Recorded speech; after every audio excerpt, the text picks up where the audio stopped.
April 16th, the 30th, the Thursday, excuse me, April 16th. And we are continuing our work to understand today some of the relationships between the federal COVID-3 law and the money that will be coming to the state. And we've invited folks to speak to that. Sarah Green is with us this morning, and Sarah Clark. I'm sorry, Sarah Clark. You know what? Sarah Green and Devin Clark. I know. So Sarah Clark is here with us. This is great. Sarah, why don't you introduce yourself for the record? We're not going to go through the committee introductions that always would take much too long, but we will have folks introduce themselves when they ask questions. You don't have anything online at this point, any information that you've shared yet, do you? I do not, but I do have talking points that I've prepared that I can share with the committee after my testimony today. That would be helpful. Thank you. Okay. Great. So good morning. For the record, my name is Sarah Clark and I'm the Chief Financial Officer for the Agency of Human Services. Would you like me to just kind of get started? Yes, ma'am. Okay, great. So first I'll tell you, I don't have a printer at home, so you're going to see my head shifting back and forth to my other monitor as I speak with you, because that's where my talking points are. That's fine. And we are all doing the same thing, looking back and forth at agendas and notes. So that's part of the system. The new world order here. So yeah, it is. Okay. Great. So as you are aware, there are multiple different federal funding sources that are going to be coming to Vermont to help us in the dealing with both the COVID-19 crisis itself and then the recovery.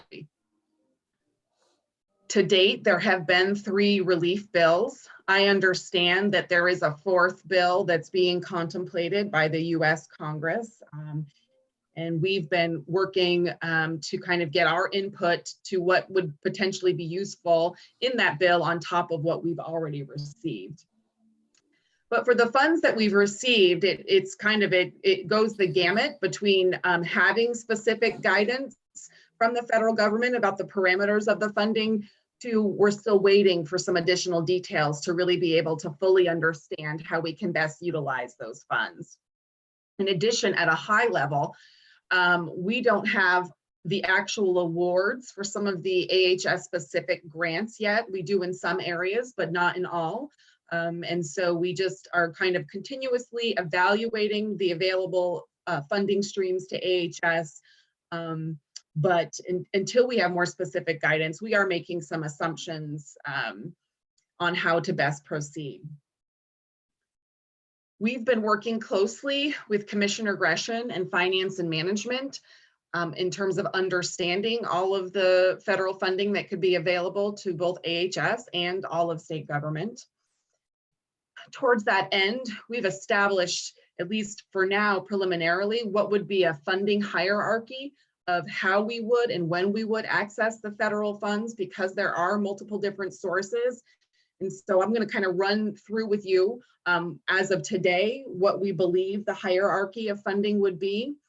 And then from there, I'm going to talk a little bit more specifically about grants specific to AHS, Medicaid and the FMAP bump, as well as some funds that go direct to providers and what we know about that don't pass through the state. And then the last thing, I'll let you know about some grants that we're applying for. And so that we don't know yet, but that we are kind of pursuing any and all avenues of funding to support us in this crisis. Sarah, when you talk about funding hierarchy and what you'll be looking at accessing first, is that a prioritization of the needs within the state, or is that related to the type of funding? It's related to the type of funding. Okay. And, kind of based on what we know now, the order in which we would access those different federal fund sources. I will say that this is something that will likely evolve as we learn more. Okay. I won't interrupt you again. I just wanted to clarify what you meant by that. Thank you. So let me kind of talk through that hierarchy that is under development. So the first line would be AHS specific grants that are 100% federal dollars. And so, and we would be looking at those to cover known expenditures. So for example, this would include Child Care Development Block Grant funding. As you know, and we'll talk a little bit more about it later, as you know, we have put forth a child care center stabilization program, as well as making sure that we're providing essential employees with childcare. And so we would be looking at this kind of block grant, childcare block grant dollars to help pay for that known expenditure. And so that's our kind of first line. We look at what are 100% federal dollars coming to AHS and how do we best utilize those. The second fund source in that hierarchy is the Coronavirus Relief Fund. As you know, that is the $1.25 billion that will be coming to the state of Vermont from the US Treasury. We know that those dollars cannot be used to replace lost state revenues, nor can it be used to supplant other dollars that we've already appropriated. Beyond that, I don't think there is a lot more specific guidance from the federal government in that area. But it is still the kind of, and that waterfall of funding at AHS, it is the second one on our list because it is 100% federal dollars. A quick question, when you say that it can't supplant previous state expenditures, does that mean previously allocated through our budget? Yes, It's so if not we had, something, it doesn't include some of the sort of emergency funds that we've sent out there and we'd like to look for reconciliation. correct, my understanding it would be, it can't supplant previous appropriations that we would have made together to support our recovery efforts. Then third on the hierarchy would be FEMA dollars. Where applicable and appropriate, we are working closely at the Agency of Human Services with the State Emergency Operations Center, the SEOC. The Department of Public Safety is essentially the single state agency for FEMA dollars. As part of this emergency response, the SEOC has stood up a human services branch as part of the response to this crisis. And so we have fiscal representation on that human services branch. And so as we move forward in our response, where FEMA dollars make sense to be used to help address some of the significant needs, we would be looking at that. As of right now, that is a 75-25, 75% from the federal government, 25% from the state. So that's third in our hierarchy. For now, the fourth in our hierarchy is Medicaid. As you know, we'll talk a little bit more about it. There is a 6.2% FMAP bump, which brings us to roughly 60% federal share for Medicaid program. That's fourth in our hierarchy, similar to FEMA, because we're going to need a state match to access those dollars. And as you are aware, state revenue is not in a good place. And so at a high level, when we look at the hierarchy of spending and fund sources, we are targeting the 100% federal dollars first. I'm sorry to interrupt you, but if I let this question go, I might forget it. So for the state match piece for Medicaid going forward, is there going to be any allowance for expenditures that the state has had relative to COVID to add that into our match? I mean, how are there any points of forgiveness right now to be more inclusive of expenditures in the state? For example, putting in temporary facilities and so on. We'll be able to use that within our match. Does that make sense? Yeah, I think I understand your question. We're working closely with CMS to ensure that we have the kind of maximum flexibility that we need to be able to leverage Medicaid dollars as appropriate as we move through this crisis. I would say that the reason why having that kind of hierarchy of funding in our minds is important is because even if something could potentially be Medicaid allowable, we may not have the state match to actually leverage those Medicaid dollars. And so we may want to look to the other federal fund sources as a way to pay for those activities. I will say to you, this as I said earlier, this hierarchy is subject to change as we learn more about the allowable uses of these federal dollars. But in my mind, as we're doing all that we can to track expenses as they come up, and then identify what we think is the most appropriate fund source. Okay. So then if there aren't any other questions on the hierarchy for now, I will proceed with my testimony. So the next area I want to talk to you a little bit more about are the AHS specific grants. These could be our formula block grants, where we now know the specific allocations that Vermont will be receiving. I know Nolan from the Joint Fiscal Office did give you an excellent overview on some of these sources last week. And so I'm just going to build upon that with a little bit more detail and talk to you about some of those sources. So from the CDC, the Centers for Disease Control, we have the Public Health Emergency Response Grant. To date, we've essentially, we've received one award where we have the actual award and we've drawn down those funds. That's $4.9 million. That was in the COVID-1 bill. These funds are what the health department is using to help support the kind of monitoring and response activities surrounding COVID-19. We've drawn down through March 2.6 million of that first $4.9 million. We draw down based on estimates.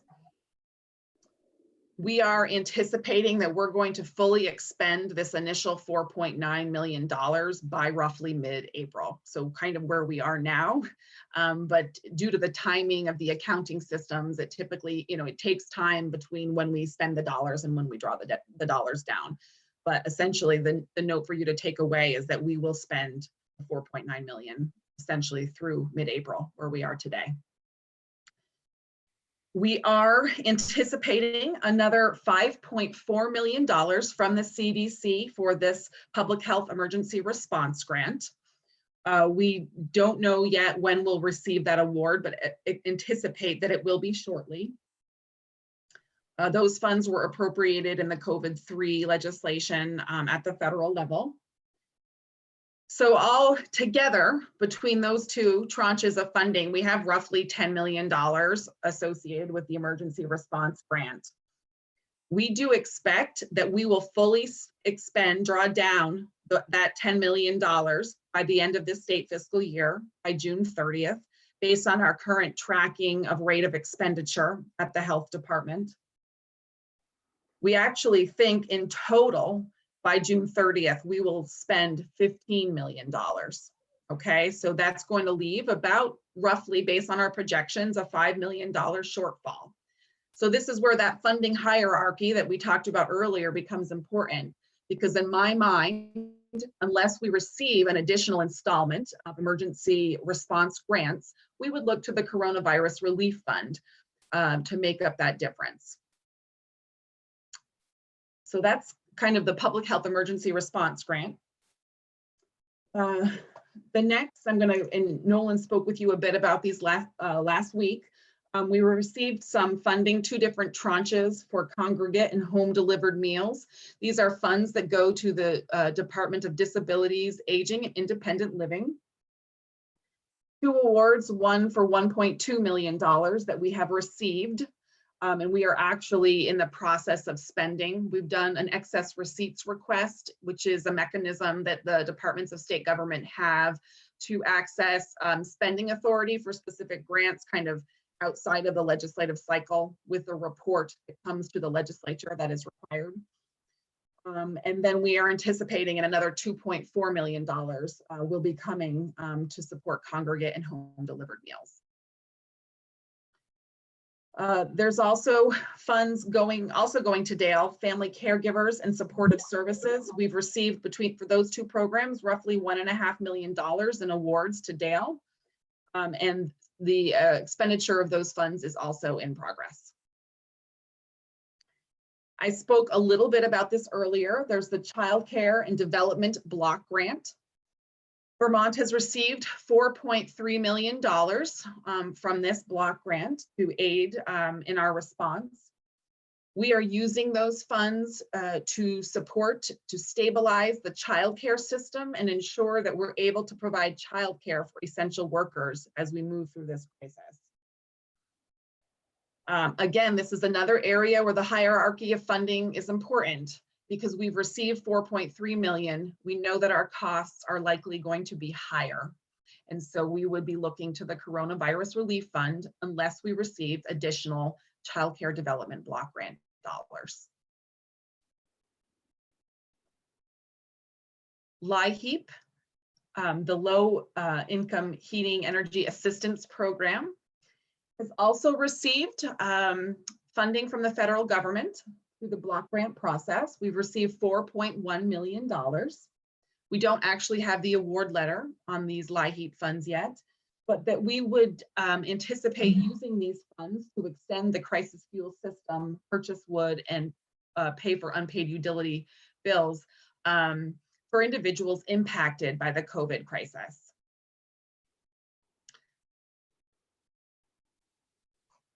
In addition, we've received Emergency Solutions Grants, ESG funding.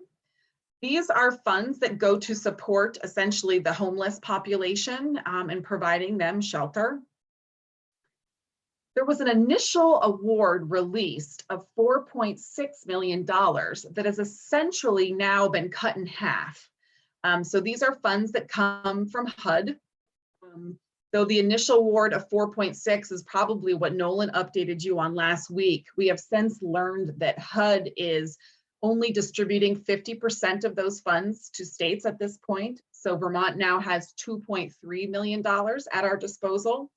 We understand that HUD will be issuing guidance and perhaps either releasing the balance of that award or telling states what they want to do with it instead of issuing it to us.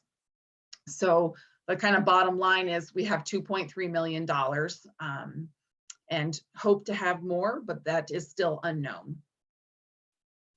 One of the things that Vermont is doing, as you are aware, we are trying to establish isolation housing for individuals that are homeless, that may become COVID positive. And so there have been a lot of response efforts to that end. We know that those efforts are going to cost us more than this $2.3 million that we've received. One of the things that we are working with the federal government on is asking for a waiver to allow us to use these funds to cover expenses within the General Assistance Emergency Housing Program, which is where a lot of the isolation housing is being made available to individuals in this situation. And so we're hoping to be able to use those funds to help offset costs that we've already incurred. And then the last grant that I will make you aware of, it's one that actually the Agency of Commerce and Community Development manages, and that is the Community Development Block Grant. I just raised that. I know that Nolan discussed it with you, but I just want to put it out there because I think those funds can also go to support, for example, food shelves that do play a critical role in the response to the COVID crisis. So that's kind of my update on the AHS specific grants. Again, that's number one in the hierarchy of funding. I'll pause to see if there are any questions.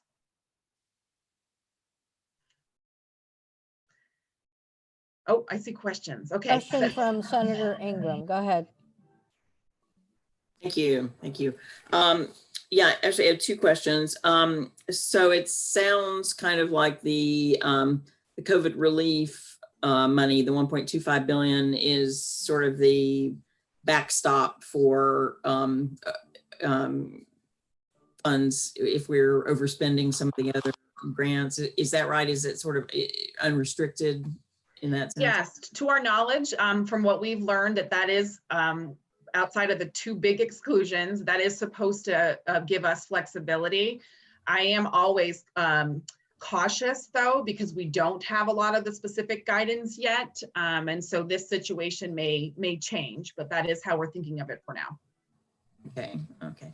And then my other question is about the ESG for the homeless. Did you get any comments from the federal government about why HUD's cut that in half? What's the deal there?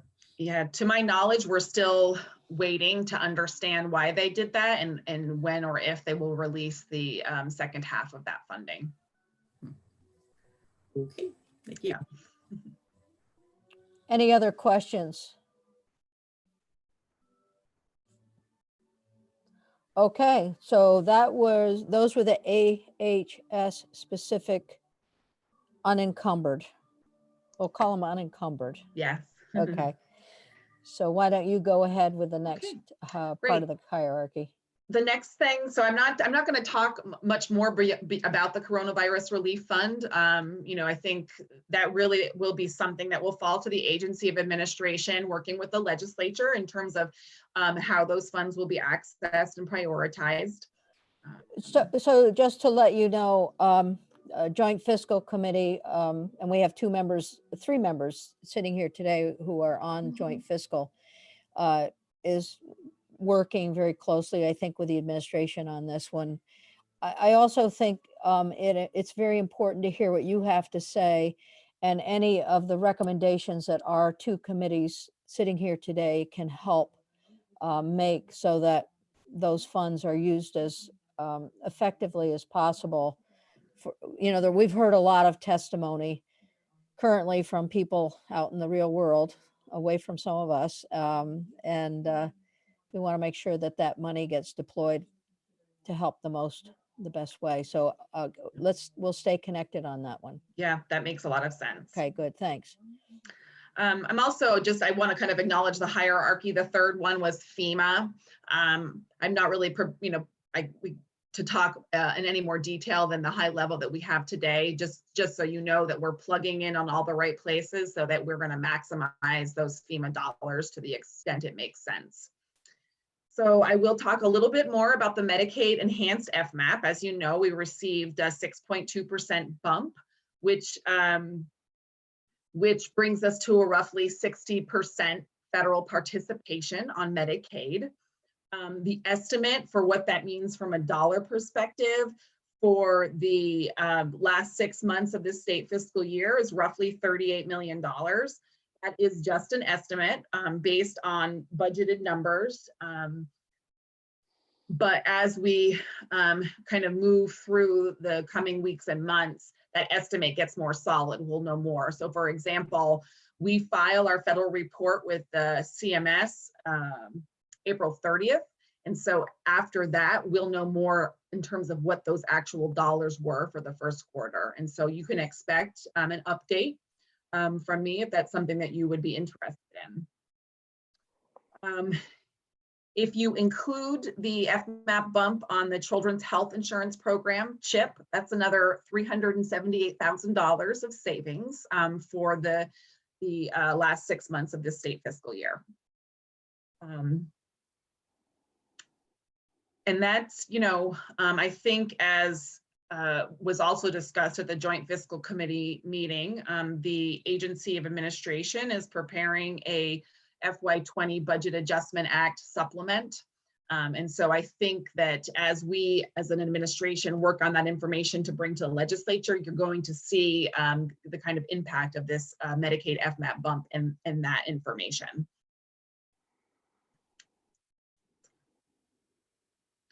Oops, I think you're muted, Senator Lyons. Thank you. Thank you. I'm getting a question, and Sarah, do you mind if we interrupt you No, for of course questions not. at this point? Representative Donahue, you have a question.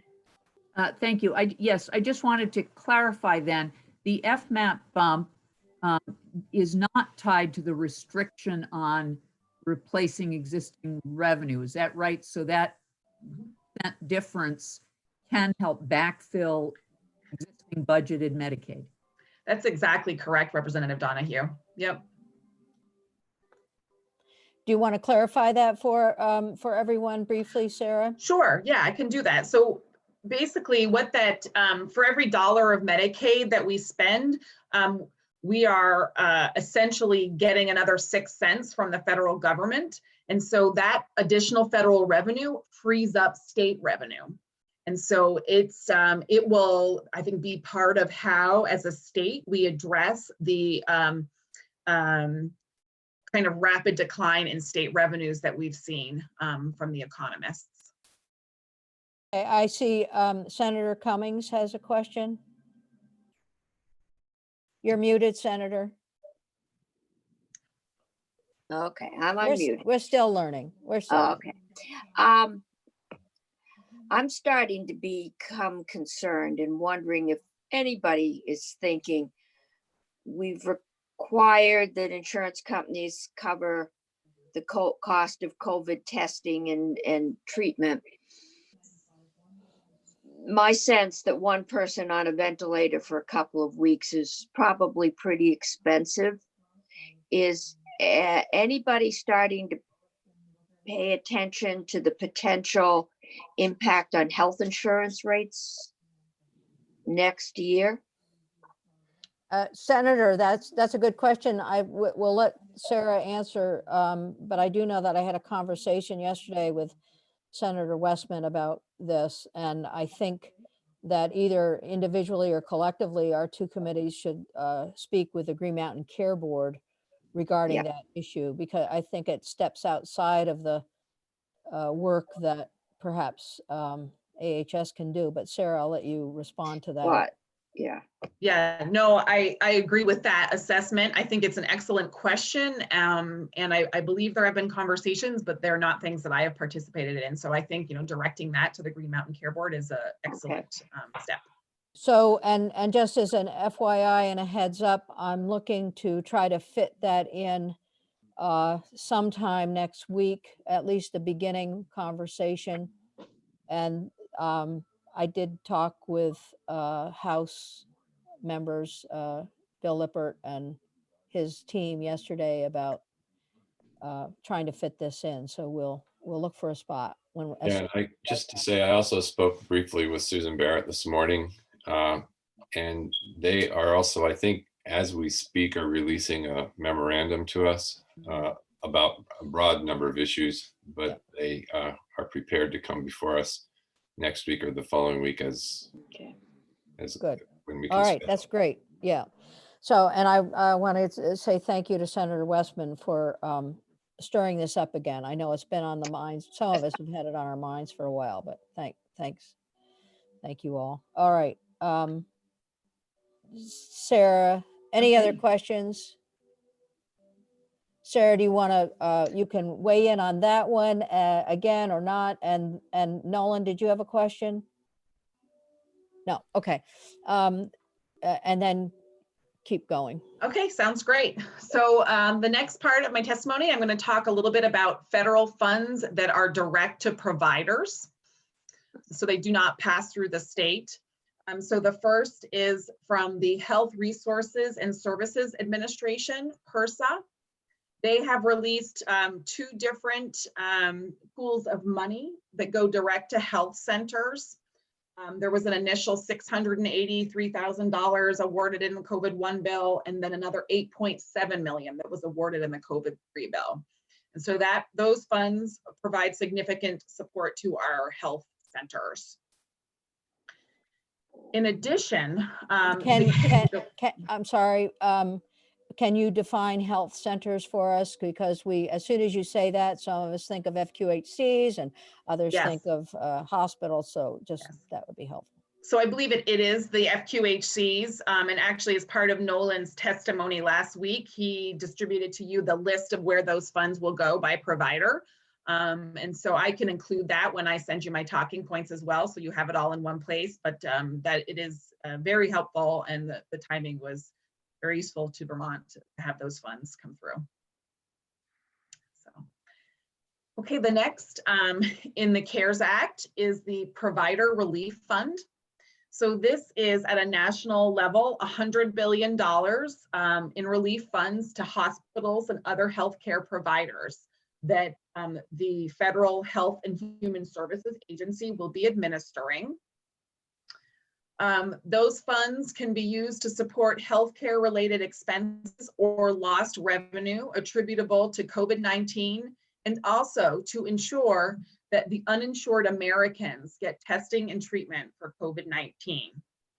So again, these are funds that the Federal Health and Human Services Agency are going to be administering. We learned on Friday, we were kind of waiting for additional guidance on how those funds will flow. On Friday, HHS released $30 billion of that $100 billion in payments direct to healthcare providers across the country. Those payments were distributed based on Medicare fee-for-service reimbursements in 2019. Vermont received roughly $54.5 million from that initial $30 billion release. Those funds were distributed to 1,011 providers.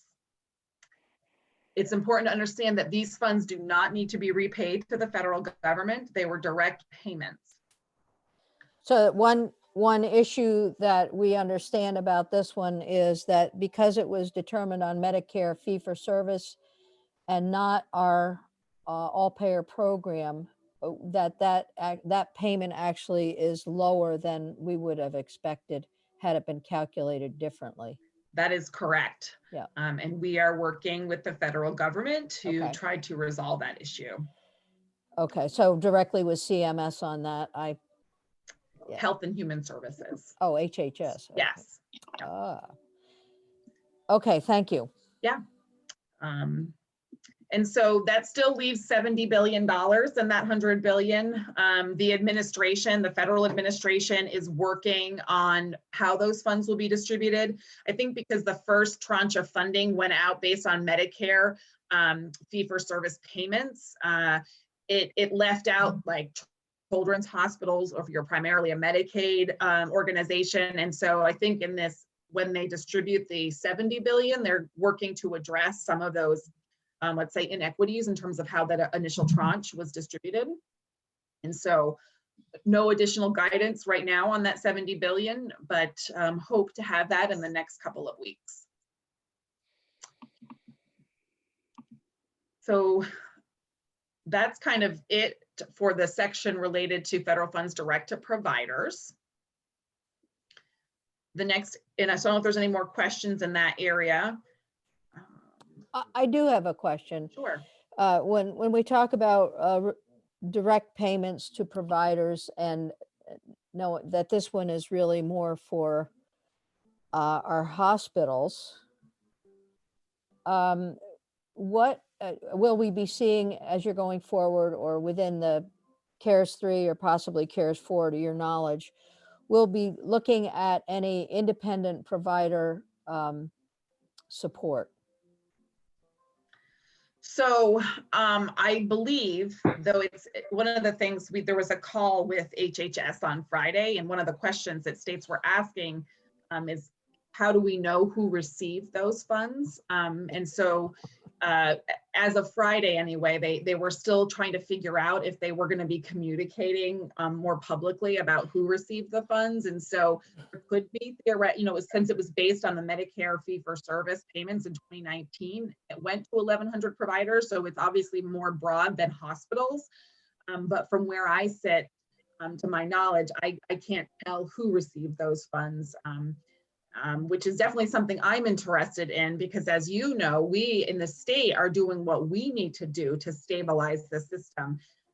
So as we move forward, it's important for us to understand what providers are receiving in direct support from the federal government, because we want to make sure that we shore up the system, but we don't want to duplicate either, right? And as you guys know, resources are precious.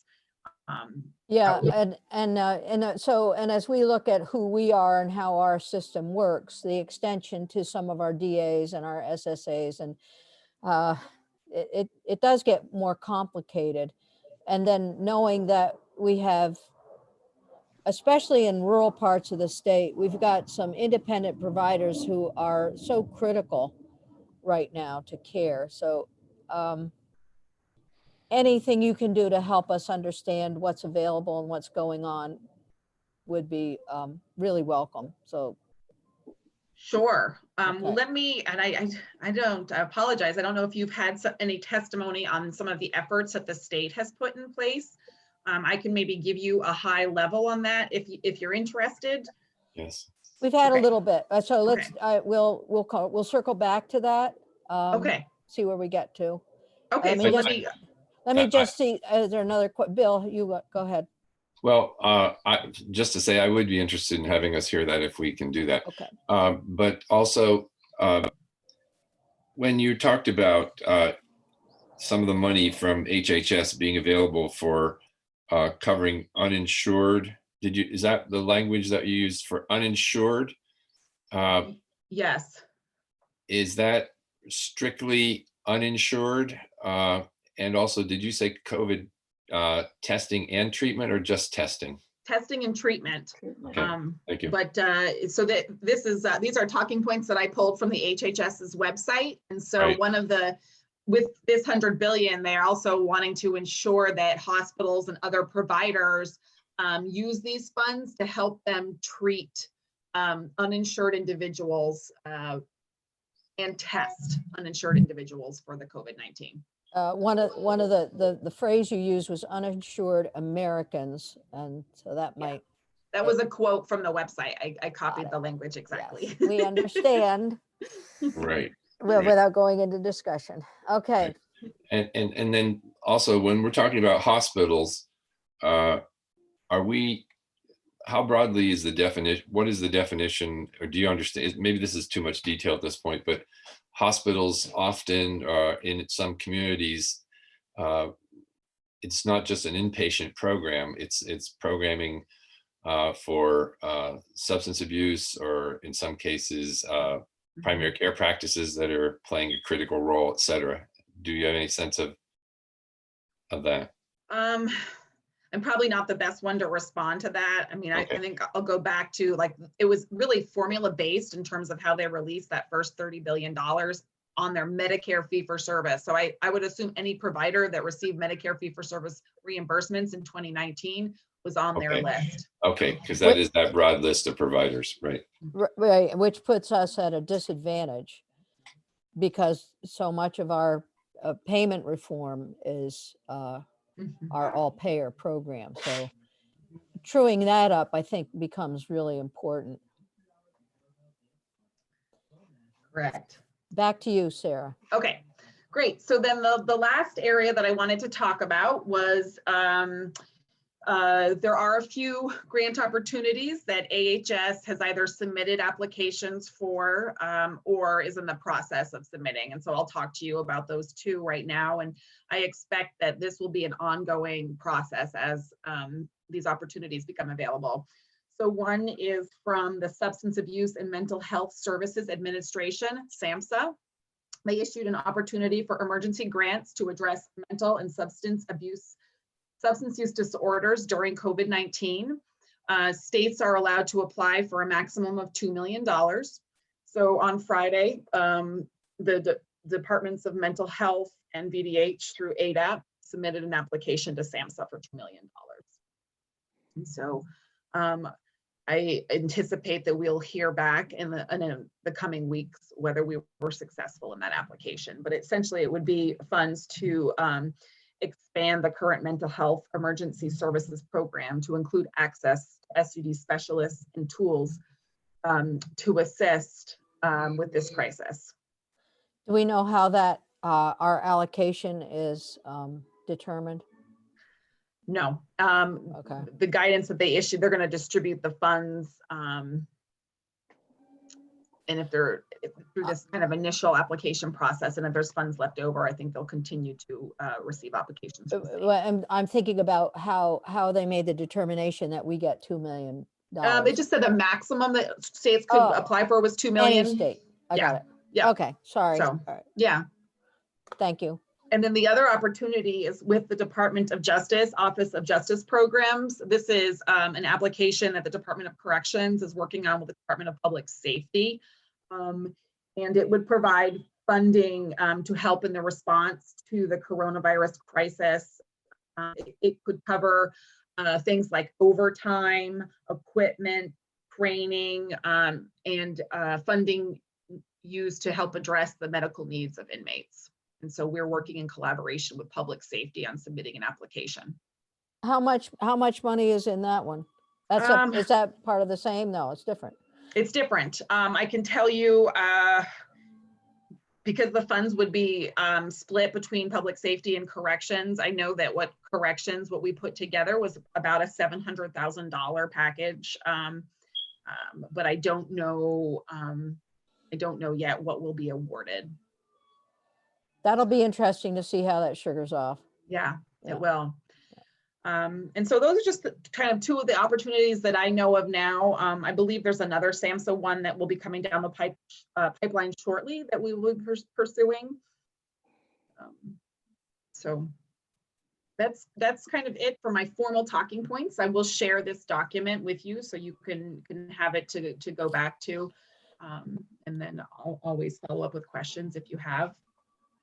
Well, Sarah, thank you very much. This is really extremely helpful. And the more we learn, the more we understand we don't know. The guidelines, the criteria, how, all the formulation that's coming to us from the federal government. We understand that this has been a very quick turnaround relative to federal government. As we go forward, it'll be really important for us to learn more and more about some of the details that are there. Yeah. I'm looking at the committee members for questions.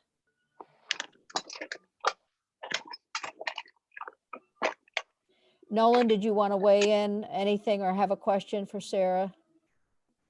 Whoop, he left. There he is. No, I'm right here. Sorry. Okay. No, I think Sarah's covered it up. I'll raise my hand if I have more comments. Okay, we're Thank good. you. Anybody Representative else? Donahue has a question. I got Ann, good. Anyone else? I'll just try and see if there's okay.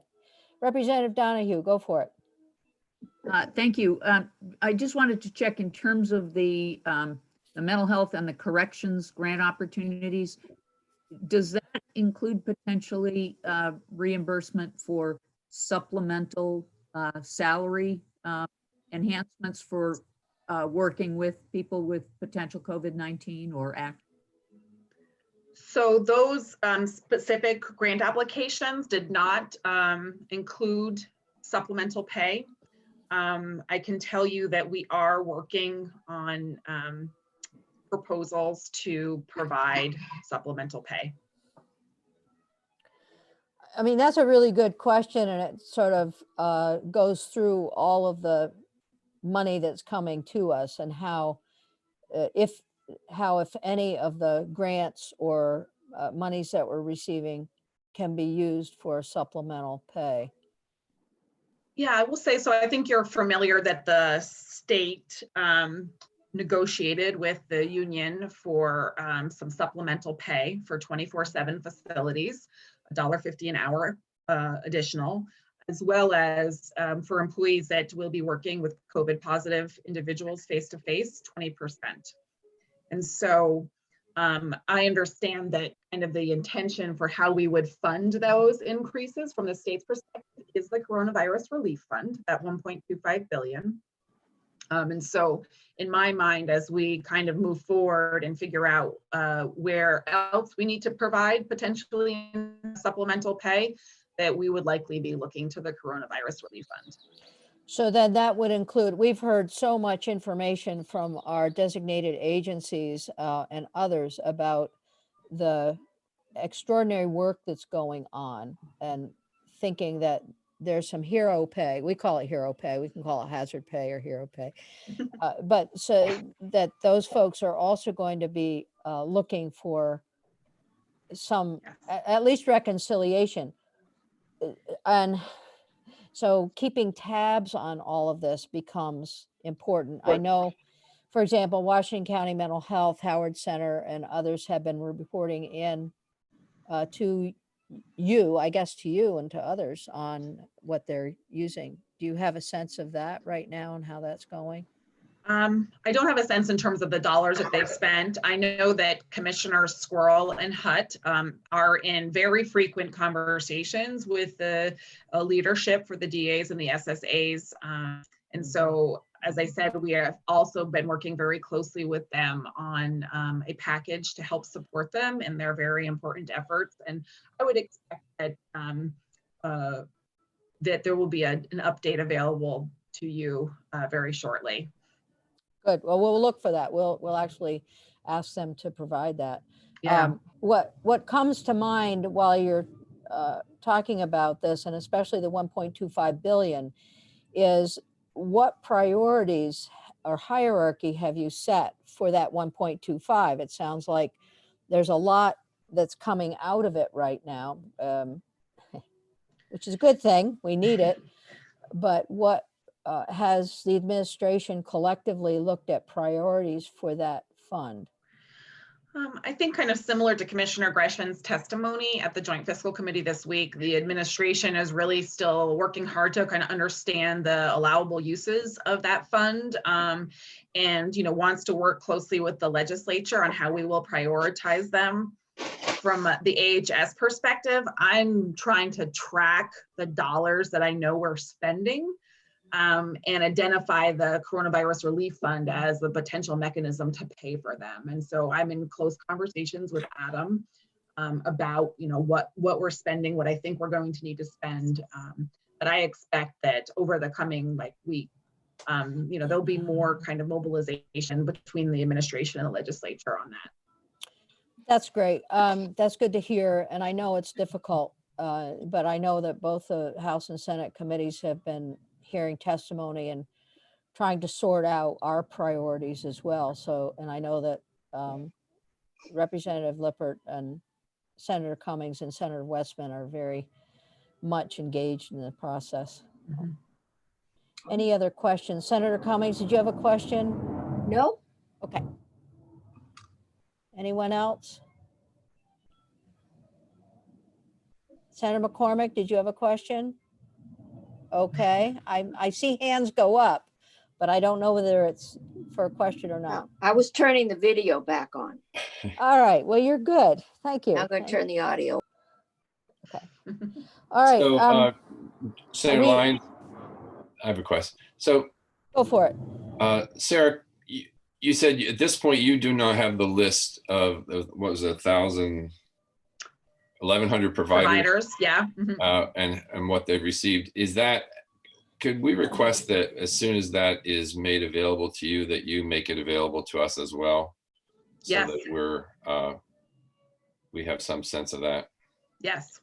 Yeah. Right, you can just link it in through our committee assistants or through Nolan.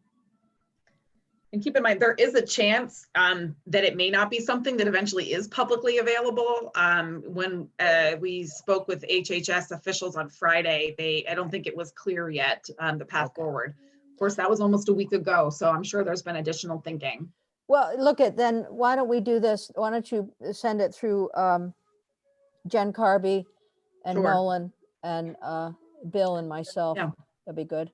And Senator Westman, your hand is up. Sarah, if we can't do specific to that, can you by categories create an overall picture? I've heard that it was 40% hospitals and 60% everybody else, but there has to be a way, if they don't do specific facilities, to paint a picture by category. Yes. Let me, I will revisit the issue with leadership at AHS and perhaps at the Green Mountain Care Board too, to see what sort of information we do have and if there's an update that I can provide to you. Excellent. Can I just ask, and maybe I'm missing something here, but what precedent would there be for the federal government to give money directly to a provider in Vermont and have it not be public information?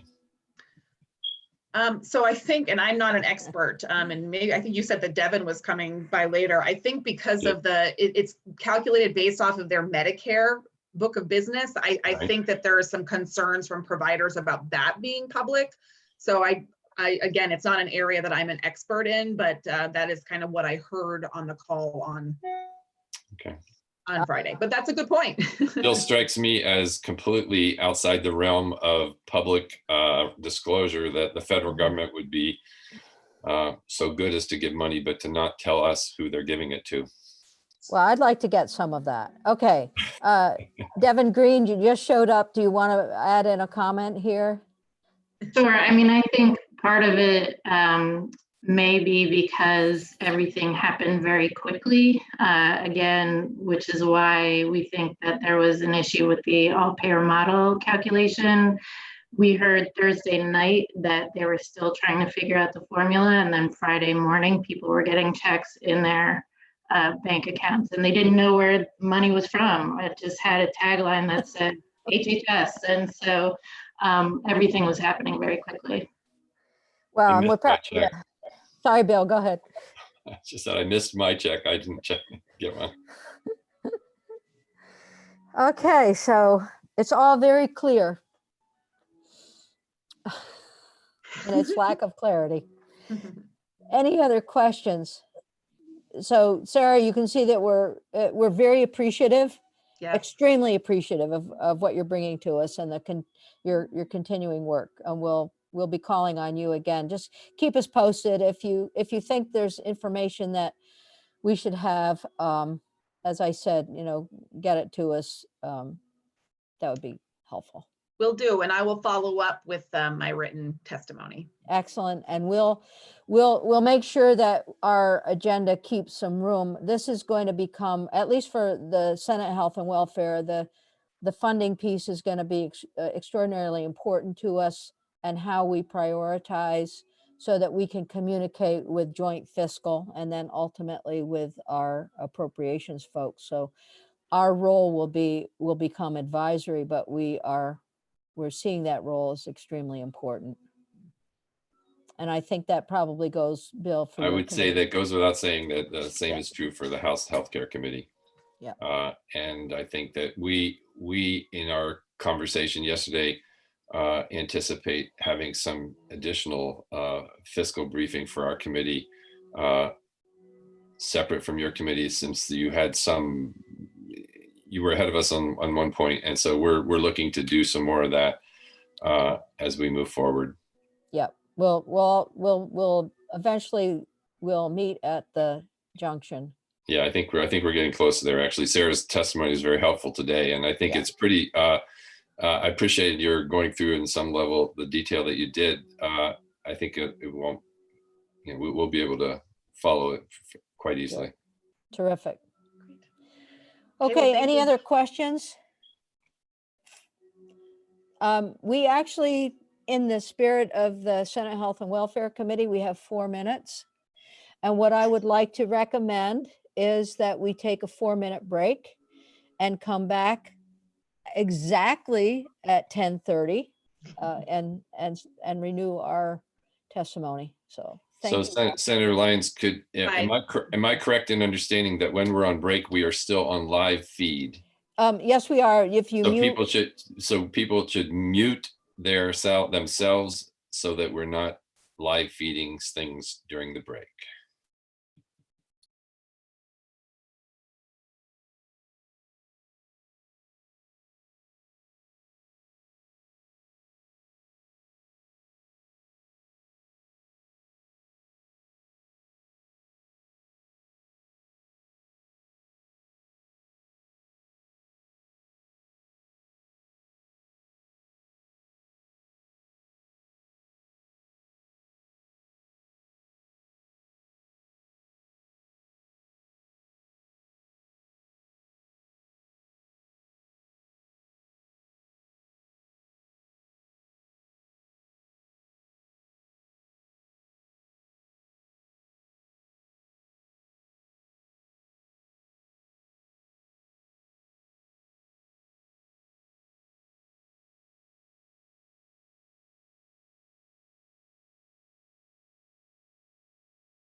Okay, we're getting back. No, we don't have an excuse in the State House. All our clocks are different. But now that we're all digital, this doesn't work. But we're good. I will also say that I had a chance to look out the window a little bit and it's snowing. I don't know if it's snowing anywhere else. It's snowing here. We woke up this morning, it was all white. It's gone now. Typical April. Snow on daffodils. I know. Old Vermonters call it poor man's fertilizer. There it is. No mosquitoes either. Ah, who said like- that? That's great. No mosquitoes and no black flies. Yeah. Not till Yeah. June. Not yet. All right. I think we're good.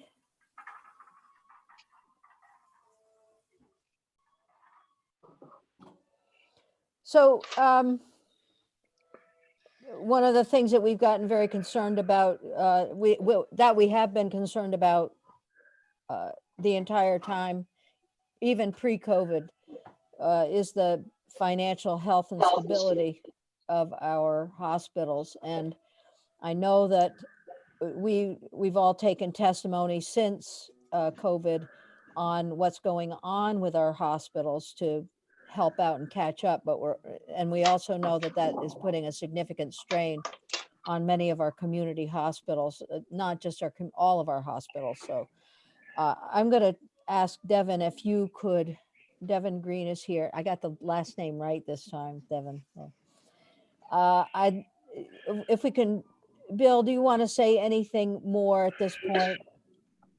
Well, I just to say that both of our committees over the last several weeks had the opportunity to hear from Dr. Leffler at UVMMC, which was very helpful, both in terms of the preparations around COVID-19.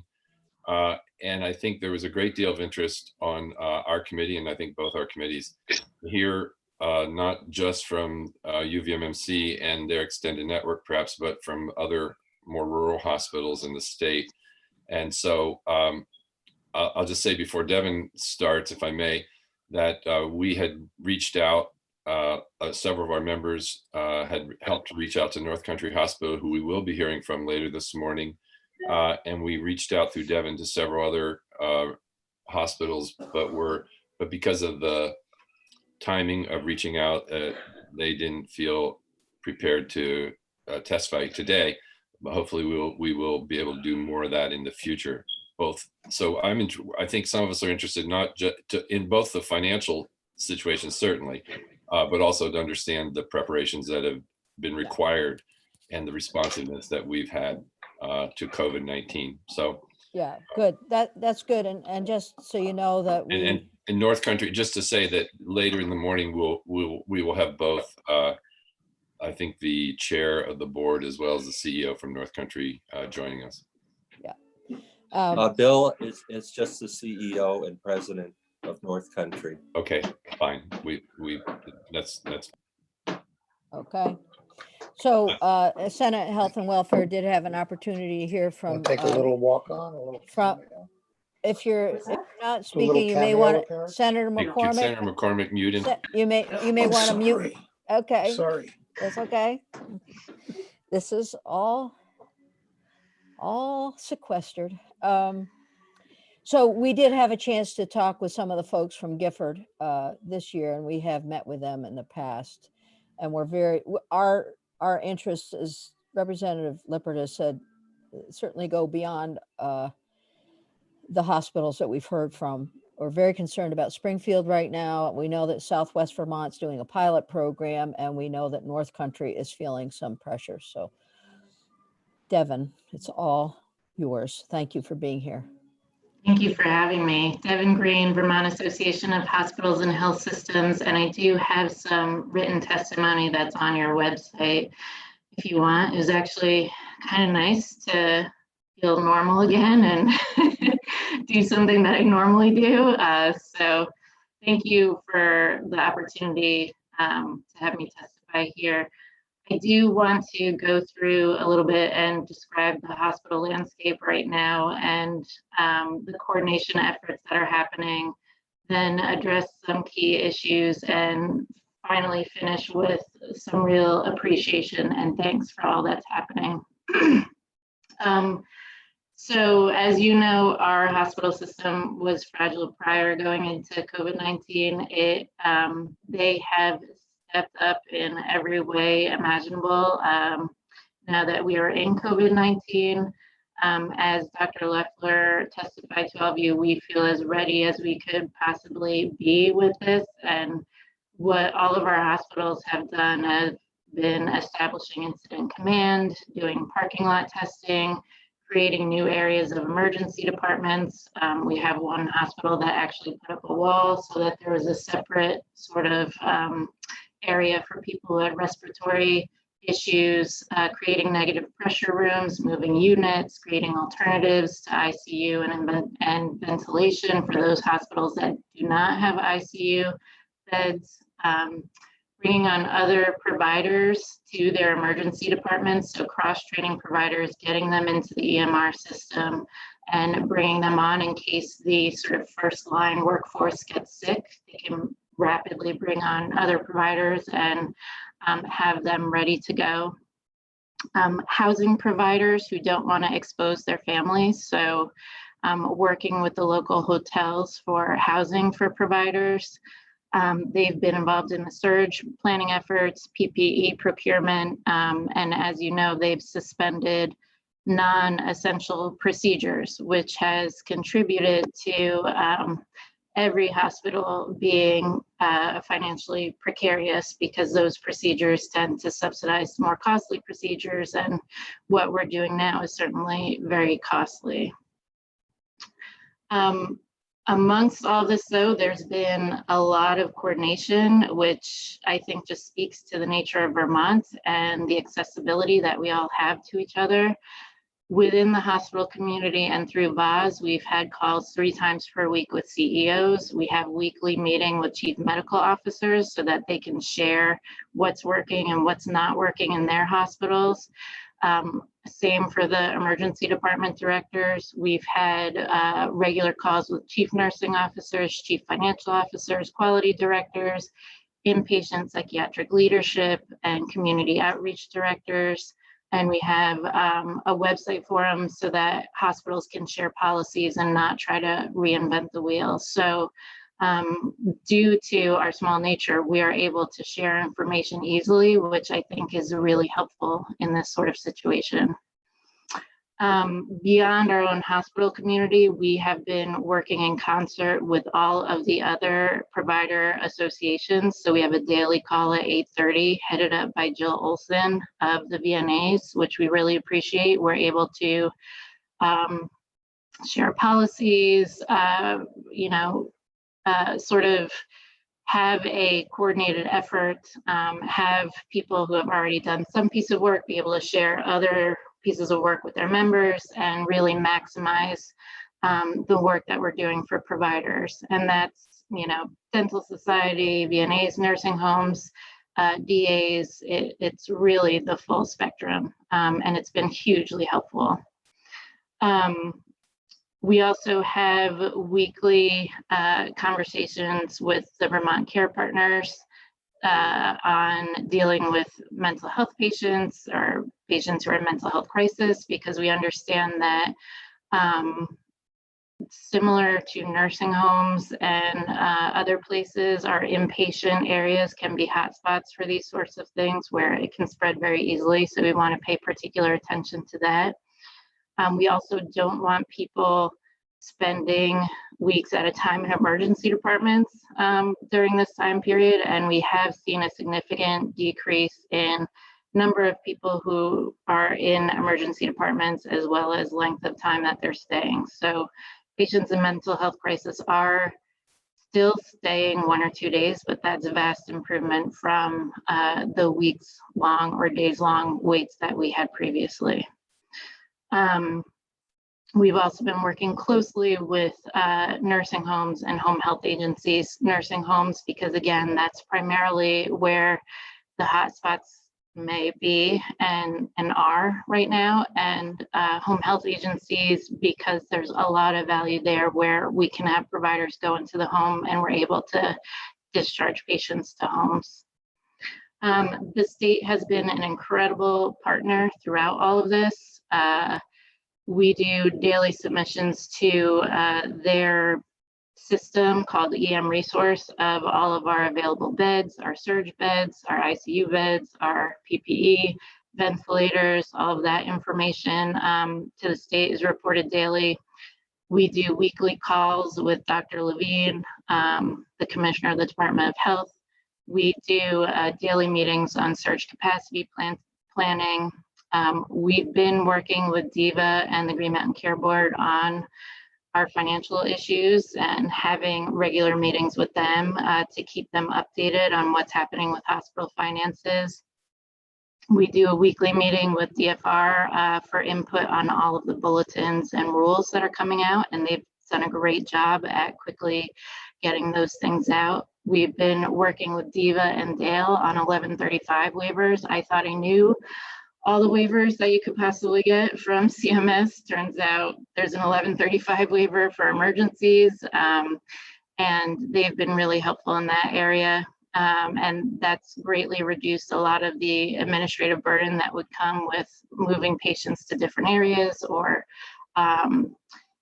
providing oxygen in the home and those sorts of things. So that's been hugely helpful. The Board of Medical Practice and the Office of Professional Regulation have been invaluable partners in this. They have set up a really fast system for getting people licensed. They've provided a ton of information for our providers, and we really appreciate their effort. We've also been meeting with DMH regularly, and we've had a call with the Department of Labor, and we've also had a meeting with DOC. So working really closely with the state. We really appreciate all the work that they're doing, and they've been really great partners.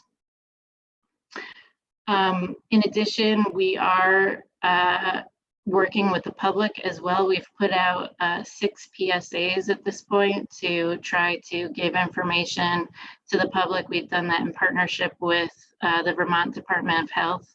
Our latest PSA is encouraging Vermonters to get necessary care. We're seeing low numbers of things that you wouldn't necessarily think would go away during this crisis, like heart attacks and other things. And we've been seeing people come in later than they should be coming in when they have issues. And we want to send out the message that people, you do need to do all the efforts that are happening now, but if you need necessary care, there are alternatives. Call your providers. You may get care through telehealth. Let the provider triage you through either a telehealth appointment or going to the emergency department. And we want to make sure that people still get the care that they need. So that is a little bit of what we've been up to.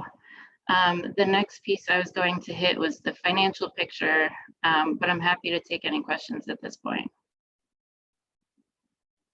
Okay.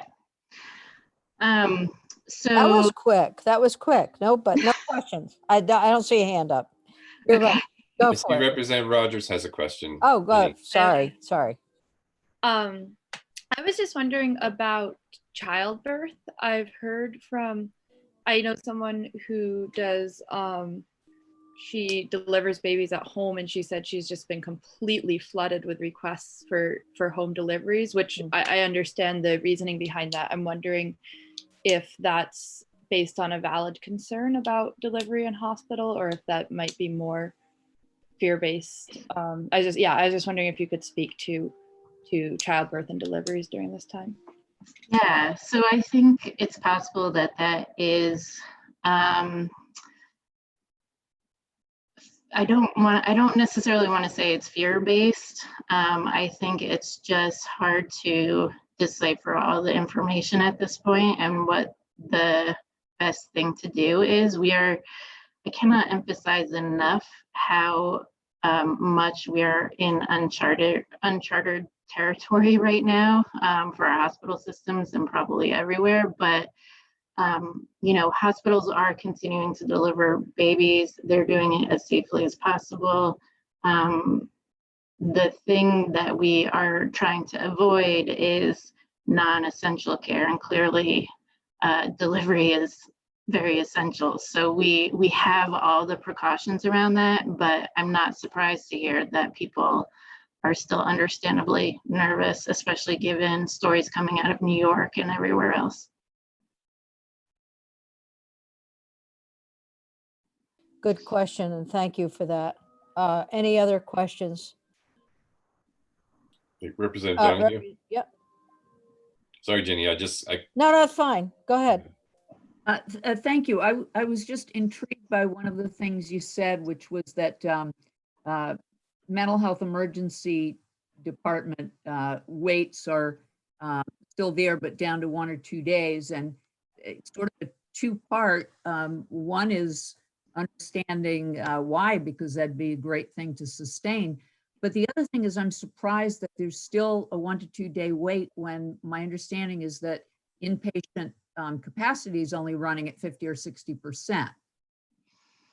Yeah, and I think it's entirely possible. We're still working on that too. And I'm not saying that many people are waiting 1 to 2 days. I think in some cases there's still a 1 to 2 day wait, which we'd like to try to get down. I agree with you 100% that we are going to come out of this with some things that we hope will stay in place, and that's one of them. What has ramped up around that, I think there are a couple things coming into play from what I've heard, and there's one, a general sense of people staying home, again, for the reasons that they're staying home because of having childbirths in their home. They're nervous about this and nervous about going to the hospital. So I think there's less actual physical patients because of that. I think we've done a good job working with the DAs and getting further systems in place to help keep people in their homes. And then I think we've also worked on the medical clearance piece a great deal so that we can try to make, before people go onto inpatient units, typically they need to be medically cleared because there's not the same sort of medical things available on an inpatient unit. And so a lot of times we want to make sure that that person doesn't have an underlying medical condition that needs medical treatment before they go onto an inpatient unit that doesn't have your typical hospital bed and monitors and those sorts of things. So we've done a lot to try to streamline that process as well, which I think has helped. I guess I wanted to ask, has telehealth remote consulting, has that had any effect on this as well? Yeah, I think that's entirely possible too. I think for the folks that it works for, I think mental health treatment is set up well for telehealth in that it doesn't require physical touch. So there are some people where it will not work out for them, but for those who it does work for, it would be very effective, I would think. Okay, any other questions? All right, back to you. Great. So the next piece that I wanted to talk about was the financial picture and healthcare reform. As I mentioned, hospitals are not doing non-essential procedures. And this has created a 50 to 70% loss in revenue for hospitals right now. Considering that about half of our hospitals were in the red going into this, it's really detrimental for our entire system. So because of that, we have a careful eye on the federal financial relief. Right now, there's still a lot of uncertainty. Things are moving quickly and slowly, and details are coming out and not coming out, as I mentioned, with the $30 billion payment. But we do have a couple of options here. So the first one that you heard from from Sarah Clark was the $100 billion provider relief fund. And as she mentioned, that does go to all providers. That includes dentists, really all providers. The first tranche that they delivered starting Friday was the $30 billion. And that was based on Medicare. As soon as I heard fee for service, my ears went up. I contacted the American Hospital Association. They were on it. Our federal delegation has been on it. The state has been on it. We are attacking this at all angles. I do want to warn that I'm not sure we will be, I wouldn't look to that as our windfall. I'm not sure we will receive much more than we have already received. And almost all of our hospitals have received funding at this point. We're still checking in with Springfield. We think that they will receive some funding soon, just due to, it looks like some of their bank account activity and what the feds were doing there. So we hope that they will receive some funding soon, but almost all of our hospitals have received that funding at this point. And again, we hope to receive a little bit more, some more funding once we figure out that snafu with the all-payer model payments. But I don't yet want to say that we will be getting a windfall or that we should hang our hat on that. But we've certainly raised the issue going forward, and HHS and CMS have been in contact with each other now. I think a big problem with this initial tranche was HHS actually did this without even talking to CMS, which is fascinating. But they are speaking now, and so we're hoping to recover some funding, and we're hoping that this doesn't happen into the future. We've also raised the issue, it seems like, for this next piece, which we've been told may come out sometime between Friday and Monday. This next piece looks like it's focusing on the people who lost out in the last round. So children's hospitals, we've raised the issue of mental health providers because those folks don't always get a lot of Medicare, and hotspots. So people that are dealing with a lot of COVID-19 right now. We are also going to raise the issue of, we're not thinking that we will see that 70 billion in the next coming days. We think we will see more along the lines of 15 to 30 billion coming out in the next couple of days. So there will be a couple iterations of this, and we'll be advocating for rural hospitals in particular in our rural system. I have kind of I have a question, and it might be best to answer this later on. But in conversations with some folks, I've heard that states or places where there are global budgets for hospitals, that they're doing better. And do you know, and maybe it's not an answer you give right now, but something we talk about coming out of all of this?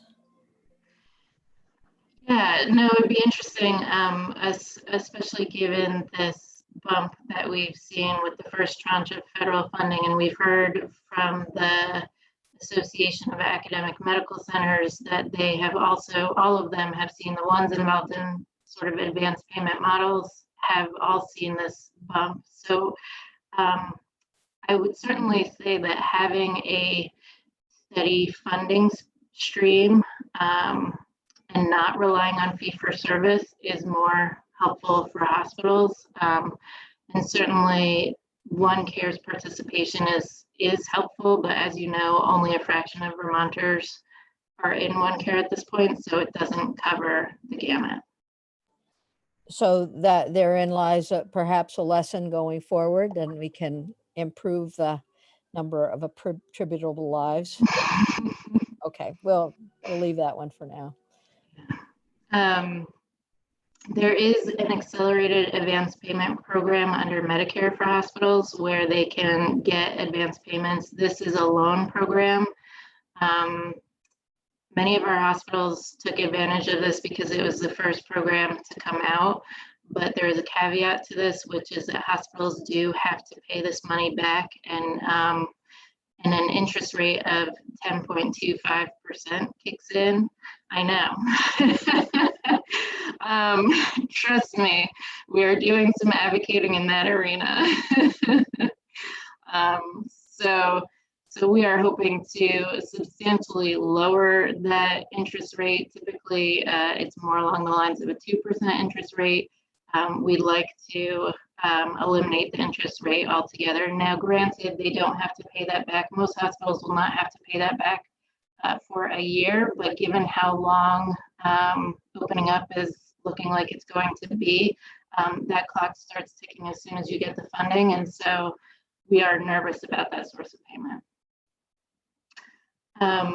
We are looking at FEMA as well. There's opportunities directly for our hospitals, and we're passing along the application process information to them and learning more about that. But as you can probably understand, that's not our area of expertise, and we're quickly ramping up on figuring out how FEMA works. And I think that is, and the state has been a great partner in this as well. So we have been having regular discussions with the Green Mountain Care Board and DVA, and providing financial data to them. DVA has been helpful in providing some advance payments to our hospitals, a couple of our hospitals that are most critically in need. So helping them to shore up that way. And we really appreciate the work that they've done and effort, and we'll continue to work with DVA and the Green Mountain Care Board on that. And that's what I have for federal and state financing. I was going to move on to the OneCare model and what's happening with healthcare reform, if you're interested in hearing about that. Sure. Yes, I please. think we have a couple questions. I have one, and I see that Woody has one. Woody, why don't Okay, you go why ahead? don't we do that first? Yeah, go ahead. Woody, do you want to ask your question?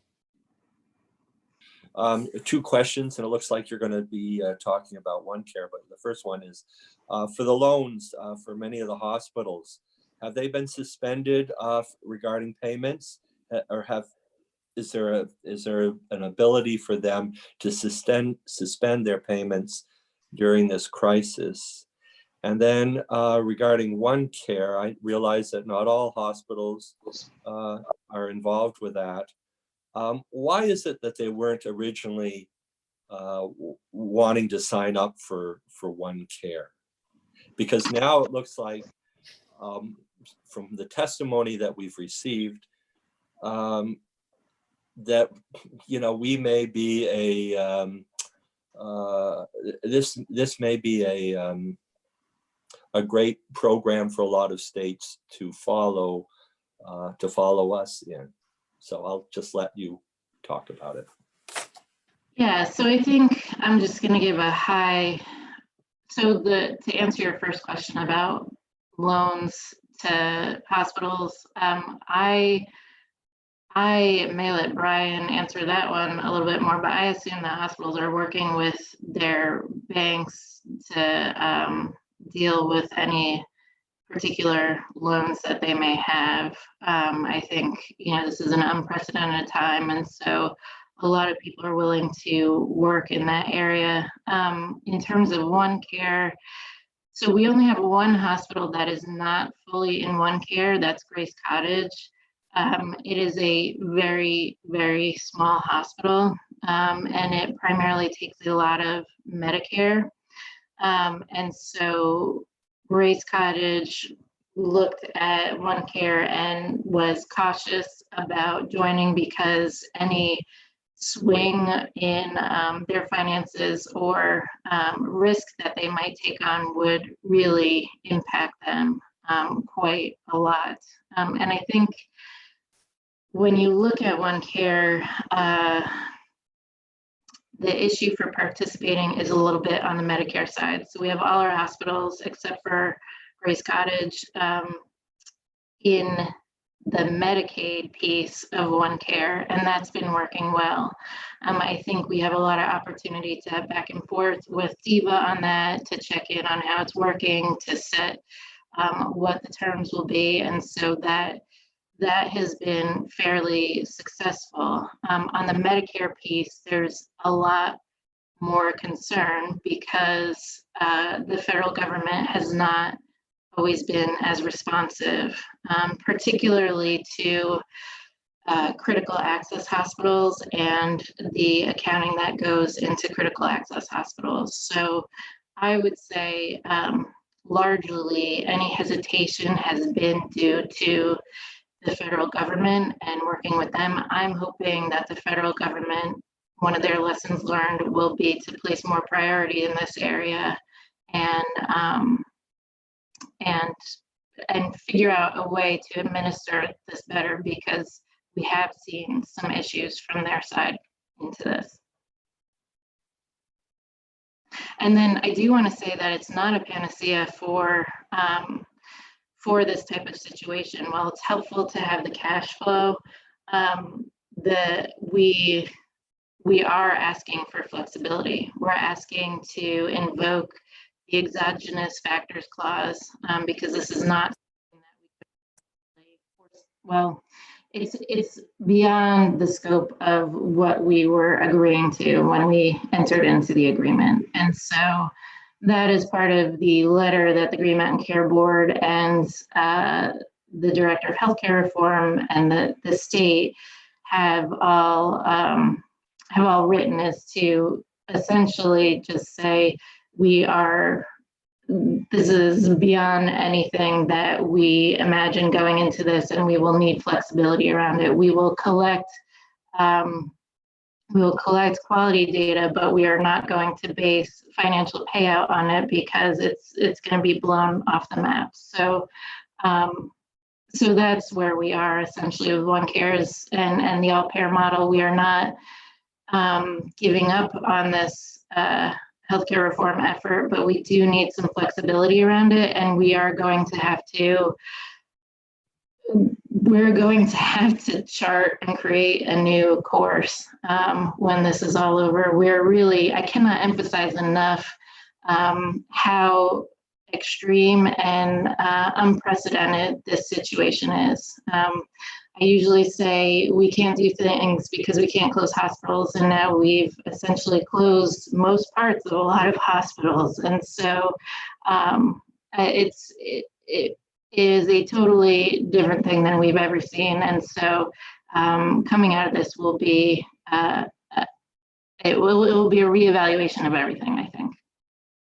Right, and we don't need to go into the details on that right now. I know that it's been extremely stressful. The question about quality metrics is one that we would all want to hear about at some point.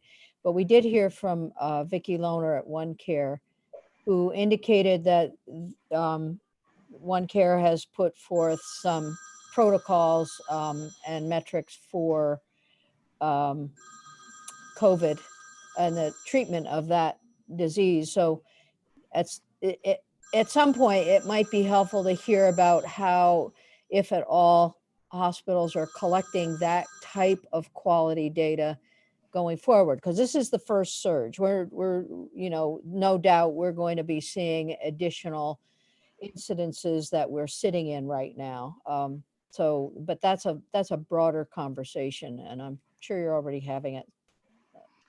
In Senator Lyons, I do notice that Brian and Frank are here, and I don't want to take too much of their time, so I'm happy to step aside for now and come back later if that works. I think that is a very sensible thing to do. I want to look around the screen. Does anyone have a question at this point for Devin? Well, I see that two or three people have questions, but I'm wondering if I'm wondering if we might, I was going to suggest actually that perhaps in respect for the folks from North Country Hospital who made their time available to us, maybe we could hear from them and then return to talking with Devin following that. That makes a lot of sense. Can we hold our questions till then? I have a question myself. So but it's Lucy and Anne Marie. Anne Marie. Okay, I'm going to And write them myself. down, so they're going first. Yeah, and I was on that list. Yeah, I know you are. I'm putting you first. Oh, well, that's great. Devin, thank you. So if you are able to stay on, we might circle back. Okay. Bill, do you want to welcome our next two guests, Frank Knoll and Brian Knoll from North Country? Yes, in fact, yeah, I'm on. I was going to welcome them, but I thought perhaps Representative Brian Smith, who I think has also reached out to them. Brian, maybe you'd like to introduce them, and then we'll, and again, we appreciate making yourselves available to us today. And we're particularly interested in hearing about both the preparations that you've been required to do and that you have done in preparation for COVID-19 response, and any other concerns, particularly as we've listened to financial pressures. So Brian, might you introduce the guests from North Country Hospital? I'd be happy to. I see that you are there, Brian. Do you have a mute button on your? Can you? Yeah, I think you can hear me now. You're by yourself saying Frank didn't make this meeting? I see Frank's on the screen. I don't. Frank is here. Oh, good. Well, Brian Knoll is the CEO of North Country Hospital. Frank Knowles is, oh, there you are. I see you, Frank, is the chairman of the board of directors, North Country Hospital. And thank you both for joining us in this meeting this morning. And I think the committee will appreciate all the information that you may have. So I'll let you take the floor, Brian. Okay, thank you for having me and appreciate the time to visit with you. Good to see that everybody's doing their social distancing. If I had to take my pick of who I wanted to be with right now, it'd be, I think it's with Representative Donahue. Your names are partial, but seeing your background, I think I'd rather be at that location.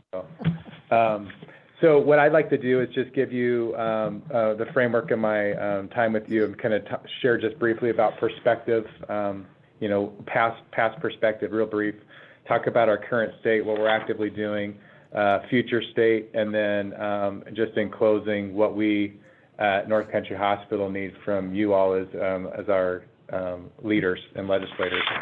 So I'll start with perspective. Our hospitals, Devin reported, many hospitals are operating in the red. Our hospital for FY19, proud to share that we actually had a positive operating margin. We returned to positive after multi-year losses. One of the tough decisions we made this past year was to wind down our long-term care 23-bed long-term care unit, which is an off-site building, and that was to be effective April 30th. And many thanks to Secretary Mike Smith and many others, Laura Pelosi and legislators who helped us through that process. And happy to report that that actually wound down and closed effective April 1st, and coincidentally now serves as a possible overflow surge site because we have the 23 beds there still in play. Fingers crossed that we won't have to use that, but it's nice to have that resource. And everybody was transitioned to a new home safely. We've, you know, again, past perspective, you know, increased correspondence and requests for information with organizations, with Green Mountain Care Board and their sustainability. Many of us working on, in our hospital, working on workforce recruitment and retention strategies for RNs and doctors, and decreasing our dependence and use of locums, medication shortages. Those are just a couple examples. So on current state, so here's what's actively happening now. As of March 11th, which seems like an eternity ago, we activated our incident command. In fact, that's where I'm sitting right now, is our incident command that we set up effective March 11th. This is where a small team has been leading and relocated to. We have breakout offices outside the perimeter here where we have other meetings. And we've been, since March 11th, we've been having daily calls with our medical staff and with our leaders every morning, and then communications to all staff every day, 7 days a week. Since that time, we've switched our model from outpatient-centered to inpatient-centered. So the model for our hospital and across the country have clearly switched from to an inpatient model, which has, of course, had us postponing all bread and butter business, deeply impacting operation performance. We moved in our hospital campus itself. We have some medical office buildings outside the main hospital building, but we've had several clinics inside the building that we had to relocate and find alternative spots for them to see patients. So we relocated our sleep services, our cardiology, and our infusion clinics to keep less people from circulating in the hospital. And then, of course, we increased our use of telehealth. So that's really on an operations standpoint. From a communication standpoint, we've increased COVID awareness and decreasing mainly the drive is to decrease anxiety through emails and ongoing communication with our staff, increasing campus security personnel on the front end. We since the community has adapted, we've been able to back off from campus security a little bit more. We've restricted, of course, access points into the campus, screening all employees and visitors, and effective this week, we now are doing temperature checks when people come into the campus. We set up a COVID nursing line that's staffed by 3 nurses through the course of the week, and we monitor that activity throughout the course of the week. And we've seen that start to steady off, which is an indication our community is adapting. We have also set up COVID testing sites. We have one here Monday, Wednesday, and Friday. It's a drive-through arrangement. And then on Tuesdays and Thursdays, we have a COVID testing site that we support at Island Pond. So we're covering 2 counties. Under supply management, you've heard much of, nationally and locally about PPE management. Currently, I can tell you for our staff and for our frontline staff, we have what we need. It's a matter of, assessing if we receive a surge, it's at the burn rate, how long will we have ample supply? Secretary Smith has done a good job of working within his authority to try to redistribute as appropriate to those surge sites. So we would deem that. We've had gifts from Ford Motor Company that sent us 500 face shields to help.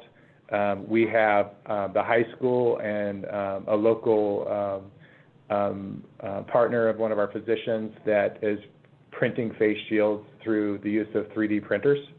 And we have tons of non-clinical masks that have been donated that we are distributing not only to our staff so that they can use, but now we're starting to distribute those to patients.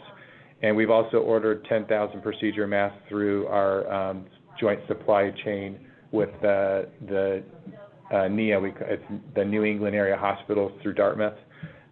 We don't have no delivery date on those. The price point, of course, is higher than we normally pay, but that's what we're trying to do for just procedure masks.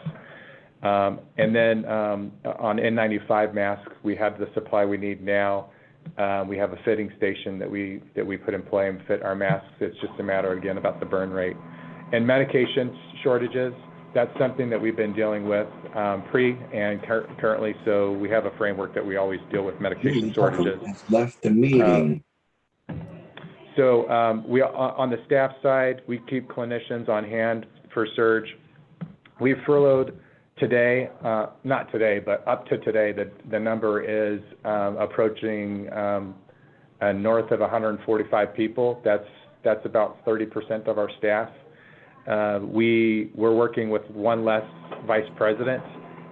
We did close our neurology clinic and that service line. We also providing staff housing on an as needed basis because we have workers that come across the border from Canada And then we also have staffing or housing available for those that would test positive and want to stay or need to stay in isolation. On the cash flow side of things, current state again is managing, of course, the cash flow. Our hospital received the advance loan that Devin was speaking to. For our hospital, that amounts to about $8 million. And last week, we received $1.3 million in stimulus. To give you perspective, we believe that loan and then that stimulus check and our cash situation, we could operate at current state through June. We have a $5 million line as well, we would still have to dip into those resources, but that's what we are with the cash situation right now. And then on the community, assisting organizations outside our walls, we redirect food donations to the food bank. We have a dietary department here that we use. In fact, the dietary department set up a small marketplace so that our staff can pick up and shop through the market here and get their grocery needs and keep them from going to the supermarkets. And then we were distributing cloth masks to Rural Edge, VNA, EMS, patients and employees. And then we also had 50 cots on our surge trailer, and those were moved to the Rutland area to support the stand-up surge site there. So that's really a touch point of current state, and then I'm going to move into future state. So, and current state, again, we're meeting every morning and adopting and addressing on the fly, and as the situation evolves. We, for future state, looking at possible effects of North Country Hospital. First of all, the FY20 budget, we all know logically that's not going to be met. If we project off of what we know today and then make some assumptions about trying to return back to outpatient services, getting back to our bread and butter, I would project that we'll lose $21 million this year. And again, remember, we were in the black before this. So I guess the way I would have you recall that is the flattening of the curve has been very effective, but that equals it'll equal and have us gravitate to a flattening of a financial recovery. So we will looking at how we would ramp back up and anticipating a second surge of medical care. So we have postponed surgeries, how we'll be able to proceed with those postponed surgeries, and we have, of course, plant or property or personal protective equipment to be concerned of, getting the surgery packs that we need, and what's the supply for that. So that will definitely impact our return to business norm. We will also, I'm projecting that we will also be managing a lot of staff burnout. So we have plenty of staff that have been working around the clock to anticipate, navigate, and prepare for this crisis, and that reward will be more hard work in the recovery phase. So that will lead to staff burnout. Of course, the repaying of loans will be another burden. We'll continue to seek creative ways to get reimbursed for COVID-related expenses. Continue to use telehealth. In the current state, we're using telehealth and planning of use of telehealth even for intensivists through Dartmouth Hitchcock, where we can use telehealth for ICU patients. We've started the application for a business interruption filing with our insurer. We expect that they'll be denied, but if there is to be any federal or state assistance that would direct that as a means for recovery, we want to make sure that we're anticipating that being a possible player. We'll still have workforce retention issues to work through, and I project we won't know that till we navigate through this, but a potential for an increase in nursing shortages at hospitals. So it could very well be that that some employees will shift away from hospital work and try to get into other settings.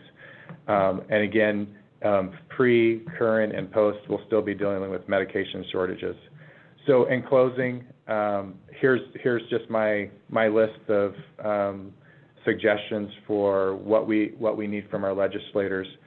First, continue working with Jeff Tiemann and Devin Green of Oz. They represent our hospitals exceptionally well, and carrying our voice. They're great leaders, and I'm always encouraged to hear how they're interacting with you, and it's just a good mechanism for 14 hospitals to voice and consolidate our request and interest through those individuals. I also want to thank you for passing legislation for the reimbursement of telehealth and the recent flexibility of licensing workforce during COVID. So those are good things to continue to build upon. I would ask that legislators and others be mindful of requests for information. Using VODs to coordinate those requests is extremely helpful. It allows our hospitals, leaders like myself, to manage the hospital, to do what we're paid to do, and manage those and work through the day-to-day operations. So reaching out to them helps us to consolidate those requests. For example, budget cycle is going to need to be handled differently this next year.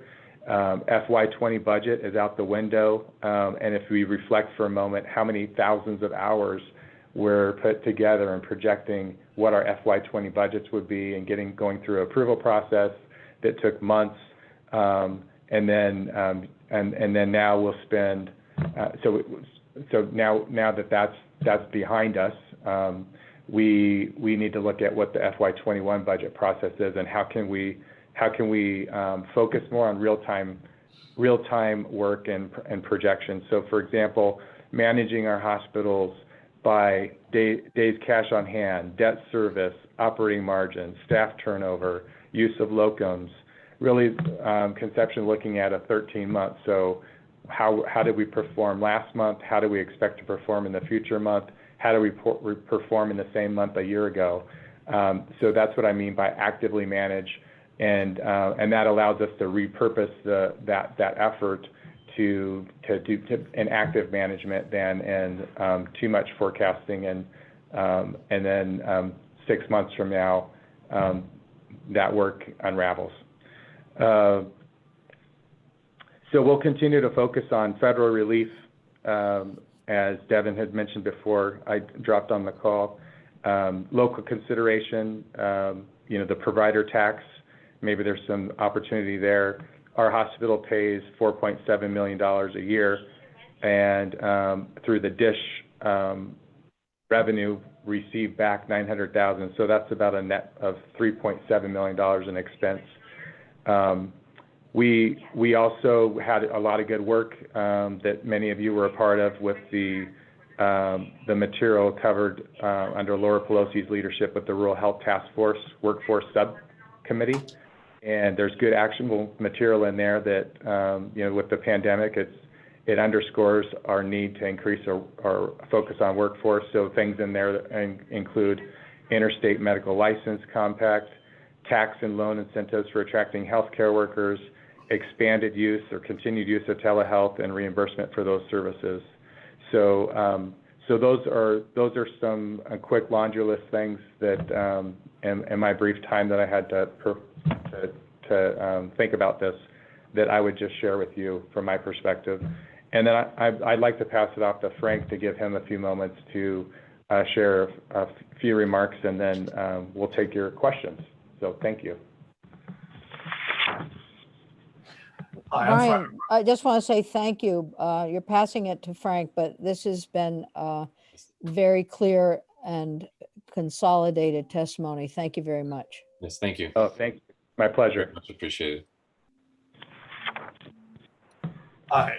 Thank you for this opportunity to come before you as a board member for North Country Hospital. I think it's heard from a lot of different sides in this case, but hearing from a board member might be something a little different. we face a lot of challenges at the hospital, as you've heard from everybody. I think we're not different than any other rural hospital. As a hospital board, I think it's our main duty to provide guidance, oversight, and strategic direction. So hospital boards are really being tested during these unprecedented times. Luckily, we have a mixture of healthcare professionals, people from the expertise in business and finance and law. So with that background of expertise, we've been able to help Brian, I think, in terms of providing some guidance. We're very fortunate to have a CEO that is highly organized, and we work and is a great leader, and we are pleased to work with Brian and his senior team to try to get through this particular set of hurdles that we face. We also want to thank VAS. Has been a great organization to support hospitals, as Brian has already pointed out. Our board, of course, is working closely to look at and beyond the epidemic. And we are of necessity rethinking the ways we probably have to deliver healthcare to rural areas such as ours in the future after the epidemic crests. Brian just mentioned again some of these things. Rural hospitals have always had to balance the way it provides its services, meaning that we are always having to provide essential inpatient, outpatient services as a critical access hospital. But again, the hospital has to balance these services that lose money with those that generate some income. Example, we are there to provide emergency care, emergency rooms. We have to do that. We're certainly there to deliver babies. These things typically are loss leaders in our jargon, and we have to balance that with other services that generate some profitability. So that's always been there. But operating margins, if you've heard or you should know, that have always been notoriously thin. So dealing with these uncertainties caused by COVID-19 is a real catch-22 for all hospitals.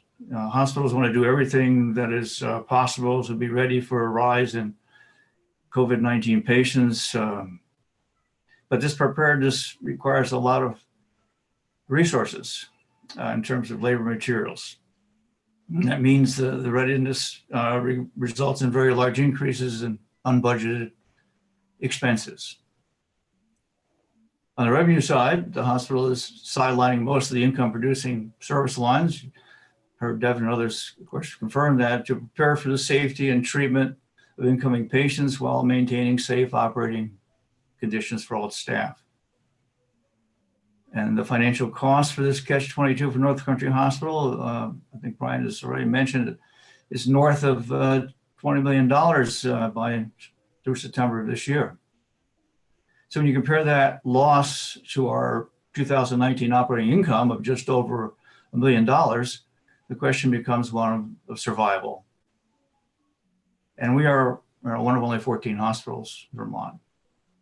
So yes, we do have credit lines and expect federal assistance beyond the present amounts, but that's probably nowhere near enough to cover the loss of this magnitude. So this probably takes on a whole different meaning for not-for-profit hospitals. No pun intended. If we could hope to return to normal, and again, normal should be in quotes, then generating $1 to $2 million a year of net operating income is in the recent past will take 10 to 20 years to fill that gap without allowing any room for new investments in healthcare, which we need to make. We have an aging facility, I should point out.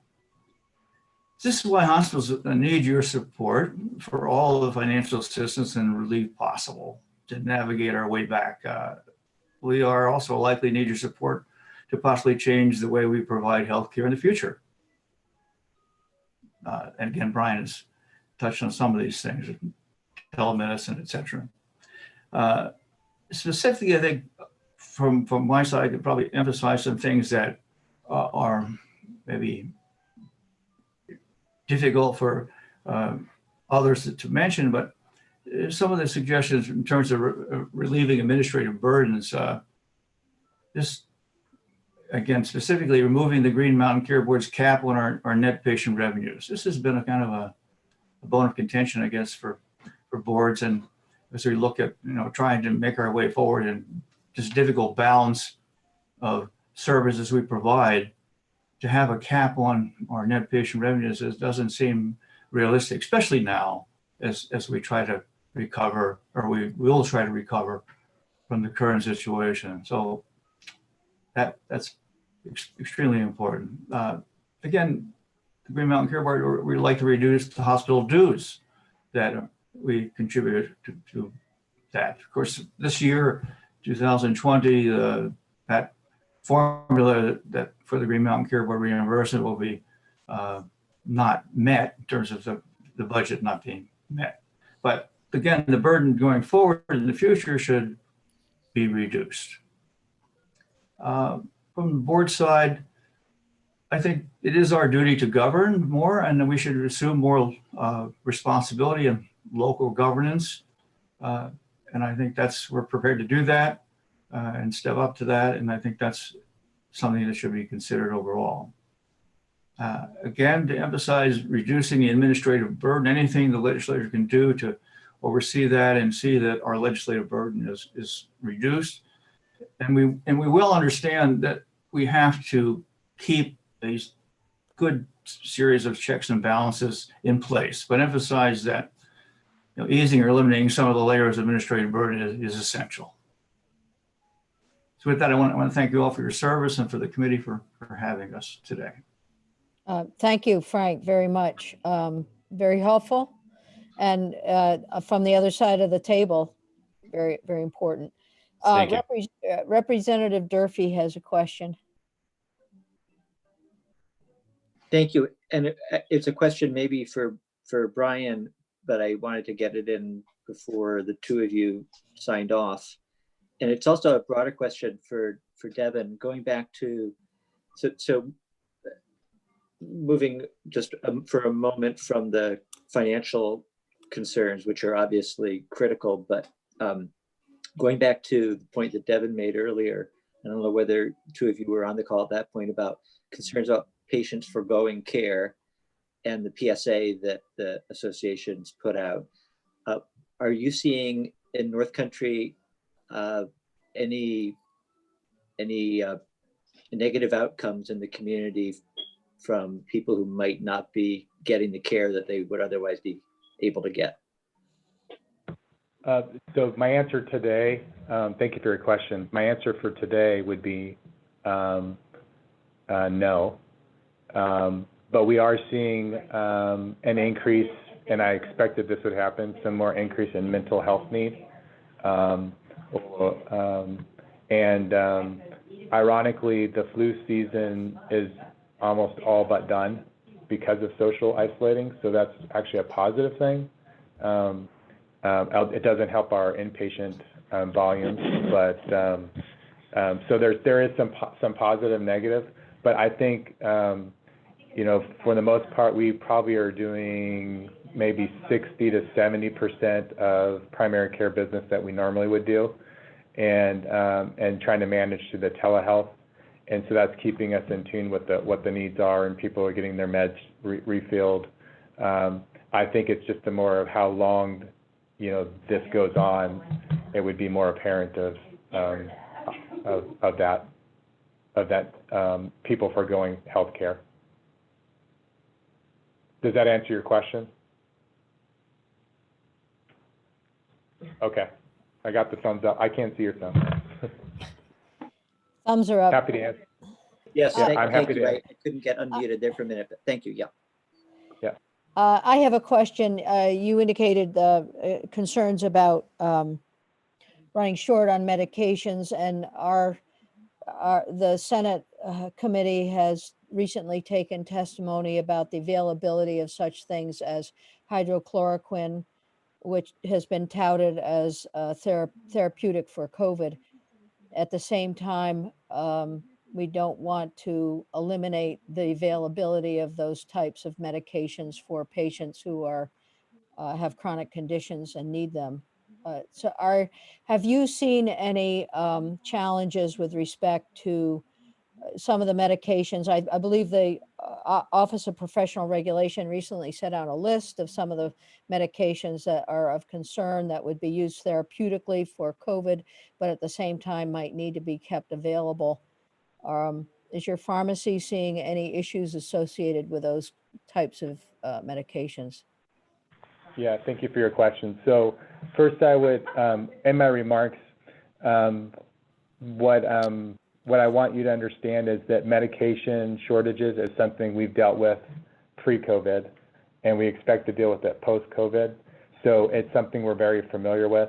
An example would be when the hurricane hit and took out the insulin manufacturing facility in, I think it was in, I can't remember, Devin can maybe help me, but overseas in Puerto Rico. So it's just an example of we continue to deal with it. Today, we don't have, on our call every morning, pharmacy is part of that update, and they would bring up to our physicians and to our leaders, any particular shortages at the moment. So it's real time. So for a COVID treatment, we don't have anything. We are projecting, very much concerned about when we open back up for bread and butter business, the medications that we would need for surgeries would be in short supply.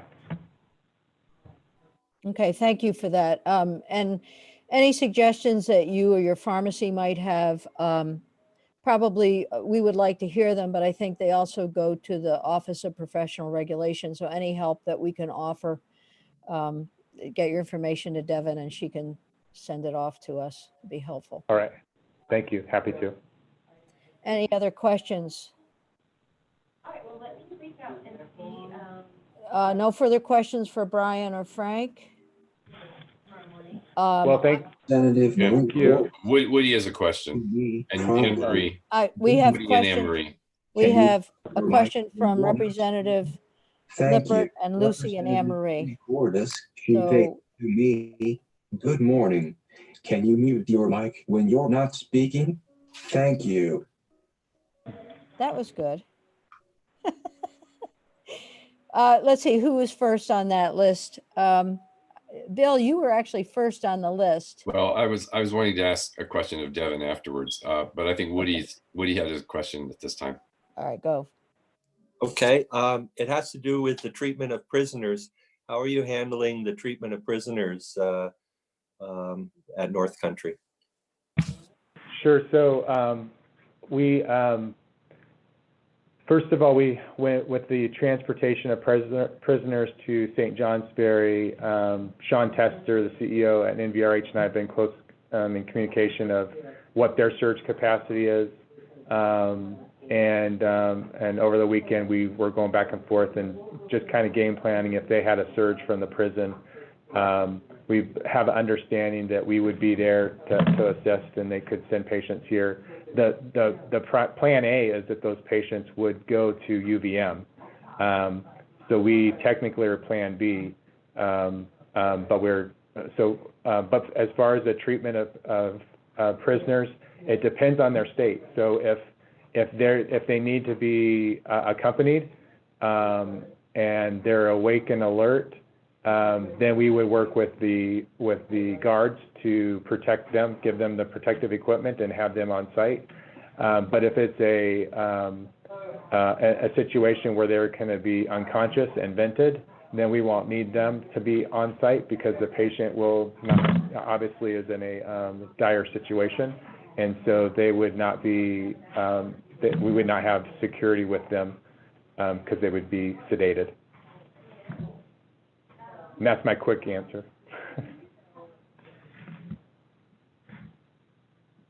Any other questions for I think Brian? Anne Marie, Representative Okay, Christensen yep. has a question. You're muted. Yeah, no, Okay. I'm on now.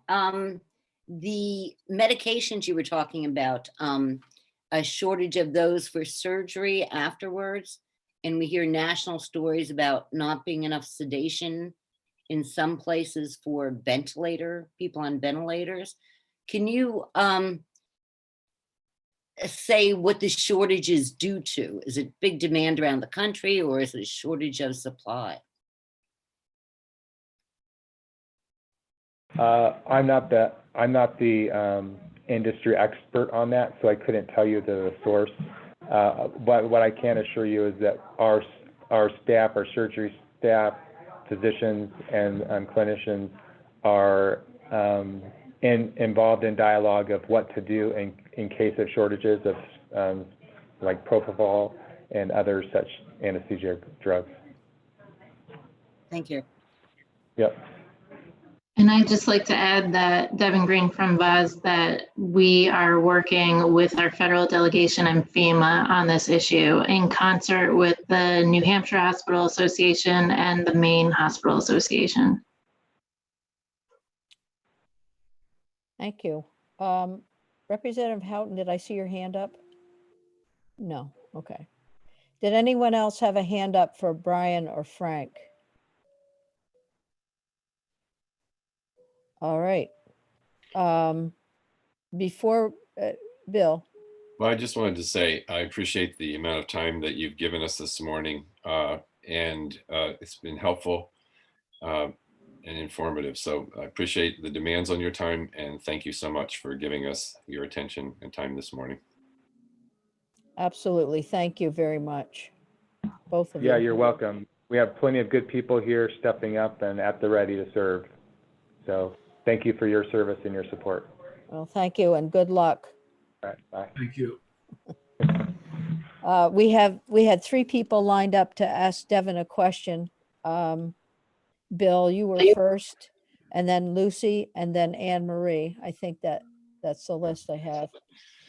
So I have two different questions. If I quickly, first, I think we heard about furloughs, and I've seen in the media reports of furloughs, but I don't think that's really in terms of, do you have a sense of statewide, the hospital systems, the number of employees being furloughed? Because I think we've heard businesses closing and we've heard people applying for unemployment, but frankly, I don't think as much attention has been given to what the impact has been on actually employment in hospital settings as well. So that's the first question. And the second has to do with also picking up on something which was alluded to again here, that there are certain areas which are cost negative, which basically you lose money providing services, and traditionally that's often been around mental health and substance abuse services. And I'm interested in knowing what you see as statewide again, or are there particular areas where there's an impact on hospitals being able to continue to sustain their substance abuse services or mental health services, or making decisions to no longer provide them in the same way as a result of the costs? Right.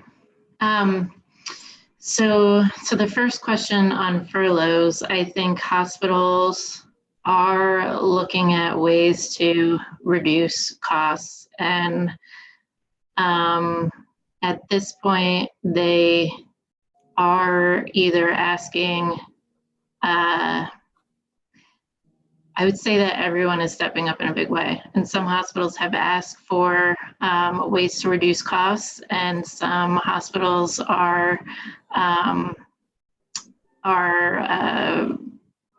doing some cuts at this point, but we are trying to do it in a thoughtful way, because we certainly don't, this is the wrong time for us to lose our workforce. So this has impacted hospitals, this has impacted the workforce, and we're nervous about it because we don't want to lose our workforce. And so we are just looking for every funding opportunity and way. Do you have a number statewide of employees being furloughed? I do not. Okay, could you get that for us? I can it's work on important that. for us to have a sense of really what's on the ground happening, because I was in the media, I understand Rutland's furloughed 150 employees. And I think we just heard that a number of other employees here. And so I think the cumulative impact across the state is something we should be aware of. Yeah. And in terms of mental health procedures and delivering babies, those are, again, Substance abuse. Substance abuse. Those are things that typically cost hospitals money. As far as I can tell, they are not cutting necessary procedures. So like I said, we're still delivering babies. I think a lot of the substance abuse treatment and the mental health treatment is being done through telemedicine. We have our inpatient units still open, and we have received flexibility from the federal government for things in substance abuse treatment, like not needing an in-person visit to begin MAT and other areas that give us some flexibility there. So I haven't heard of a reduction in necessary care in those arenas. But again, we don't know what we don't know. We don't know what people aren't getting help because they are worried about the situation and all of those things. And the Children's Hospital tends to be a loss leader as well. That's right. Which is, it's good to see the federal government acknowledging that one. Any other, okay, wait, I'm going through my list. Bill, is that okay? Lucy Rogers. Thank you, Devin. The money you were speaking about appearing in the hospital's accounts, that was the federal HHS. Yes. That was the federal, that was the 30 billion of the 100 billion for providers from HHS. So during Sarah Clark's testimony this morning, we heard that that was specifically for uninsured Americans getting testing and treatment. Did it arrive to the hospitals with a set of guidelines and stipulations, or just arrive? I'm kind of trying to understand how. So it looks like Representative Donahue has something. Representative Donahue is going apoplectic, so we're going to let her make a comment. Representative Donahue may want to correct me, but Go ahead. My understanding is that providers will be reimbursed at Medicare rates through the $100 billion in funding for that treatment of uninsured folks. But the money is already in their account. So a part of the money is in the account. Just a portion of the money is in their account, and that money was predicated on the fee-for-service from 2019. So I'm not sure if HHS is going to require hospitals to submit claims for uninsured folks, or just say, this is the money that you need to use to treat uninsured folks. I don't have clarity around that yet, but I can try to track that down for you. Okay, I guess what would be helpful for me to know, and maybe this is what you're saying you don't know yet, is the money that's in the hospital's accounts now from HHS, is that money carrying stipulations of this to be used for payment for care for uninsured, or is that money general money that's already in their account to use however is needed? And is that what we're still looking for clarification on? Yeah, I don't know. I don't know what the mechanism will be for the uninsured. I just know that we were hoping that the coverage of the uninsured would be on top of the 100 billion, and it is actually included in the 100 billion. Okay. I think some of the clarity on that is going to have to come from AHS and others as they drill down into the bill itself. But it seems like AHS is not particularly involved in this. Right. No, they're not involved in this one at all. I apologize. You're right. It'll come from HHS. yeah. HHS. I said the wrong A. I put the A in front instead of the H. Okay. Anne Marie. Hi, I have two questions. with the furloughed workers, you know, there's a lot of furloughed workers. Are we still using traveling nurses?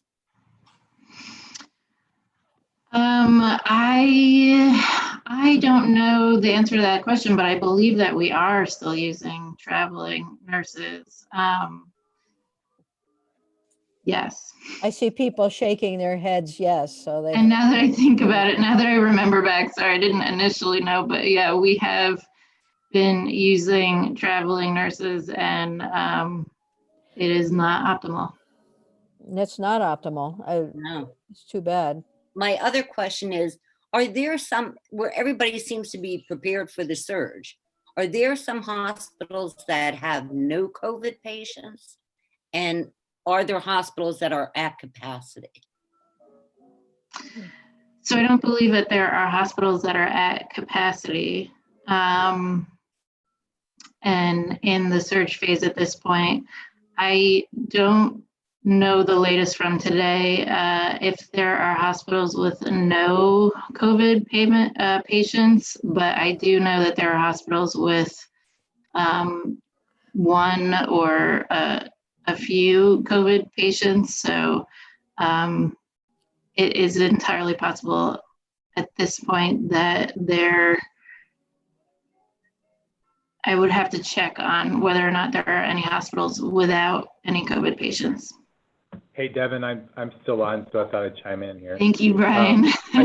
I think for most hospitals, there's plenty of activity of what we call PUIs, patients under investigation, and then you're waiting for the testing results, and many of those end up coming back negative, which is good. So there's COVID activity, but there's not many COVID positive patients. I think it's only 30 right now, 30 to 33 in the state. So that might help. Yeah, and I think there are very few inpatient too. A lot are being managed as outpatient. And also, if they're in the hospital as under investigation, and that must mean they have symptoms, but some are still coming back negative. I don't quite understand that. Are they vulnerable people? Just in general. So they usually meet the criteria for the symptoms through chest X-ray, and so they present with what looks like COVID, but some of them I would say are strong candidates and some are weak rule-outs. Thank you. Yeah. Representative Cordes. Thank you. So I'm putting my nurse hat on now, working at UVM Medical Center, and I can say that first, I think the vast majority of active COVID infections are being treated at the University of Vermont Medical Center. As far as the PUIs, I think also the vast majority of patients who are under investigation are not hospitalized. Only when the acuity of their illness gets to a specific point are they hospitalized. So most of the PUI people are managed outside of the hospital. And for that, so that leads to, I think, probably the majority of hospitals in the state have, because all the hospitals have stopped non-essential procedures. The furloughs happen because, for a number of reasons. One is because the staff, there's nothing for the staff to do. And so it financially it makes sense to support the staff, but not for the hospital to be paying them to do nothing, especially when they're not taking care of COVID patients and they're not doing the work that they normally would do. The travelers or the locums, yes, we have them at University of Vermont Medical Center. I think partly because we are staffing up, in the areas. We have 3 units now that are actively taking care of extremely symptomatic PUIs, as well as people that have known infections. So my understanding, at least through UVM, is that the locums are being used where we actually need them.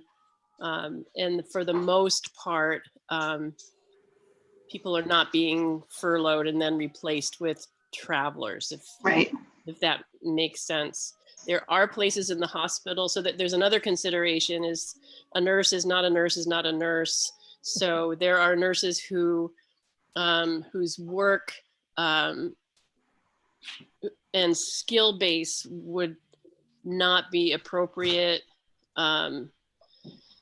in units that might need extra staff. And the units that they work in are not active right now because we're not doing those, providing those services. So it's a huge, I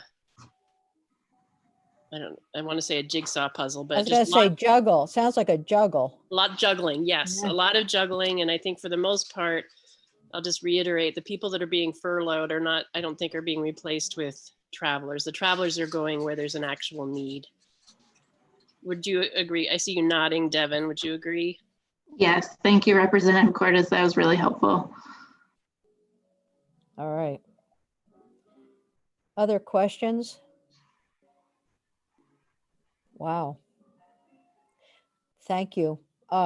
Devin, thank you for your availability and information. And Brian and Frank, thank you. I think Brian is still on. We greatly appreciate the time. I'm going to turn it over to Bill to end the meeting. Well, again, I think meeting jointly today has proven to be valuable, both as we've heard from our witnesses in terms of efficient use of their precious time right now. And I'm going to use that as a segue to Jenny to just say that we've done some preliminary planning for next week, which includes joint meetings between the House Healthcare Committee and the Senate Health and Welfare Committee. Again, I sent out a preliminary notice to our House members, just so you could begin to plan some of your time. But Senator Lyons and myself will work to get out a more specific plan and time so that we can, again, use this joint meeting to good effect for our witnesses, as well as to address the ongoing needs as we meet remotely in COVID-19 emergency situation. I think I think I just want to again express my appreciation for all the witnesses who made themselves available today. Yeah, thank you. I forgot I should mention to Senate Health and Welfare, we are meeting at 9 o'clock tomorrow morning. I failed to mention that earlier, but we're all getting used to each other. This is really great, and it's fun to be together. Thank you. Thanks a lot, Bill. Well. It's working well. Good. All right. We are leaving the meeting. Take care. Thank you. Ending live stream.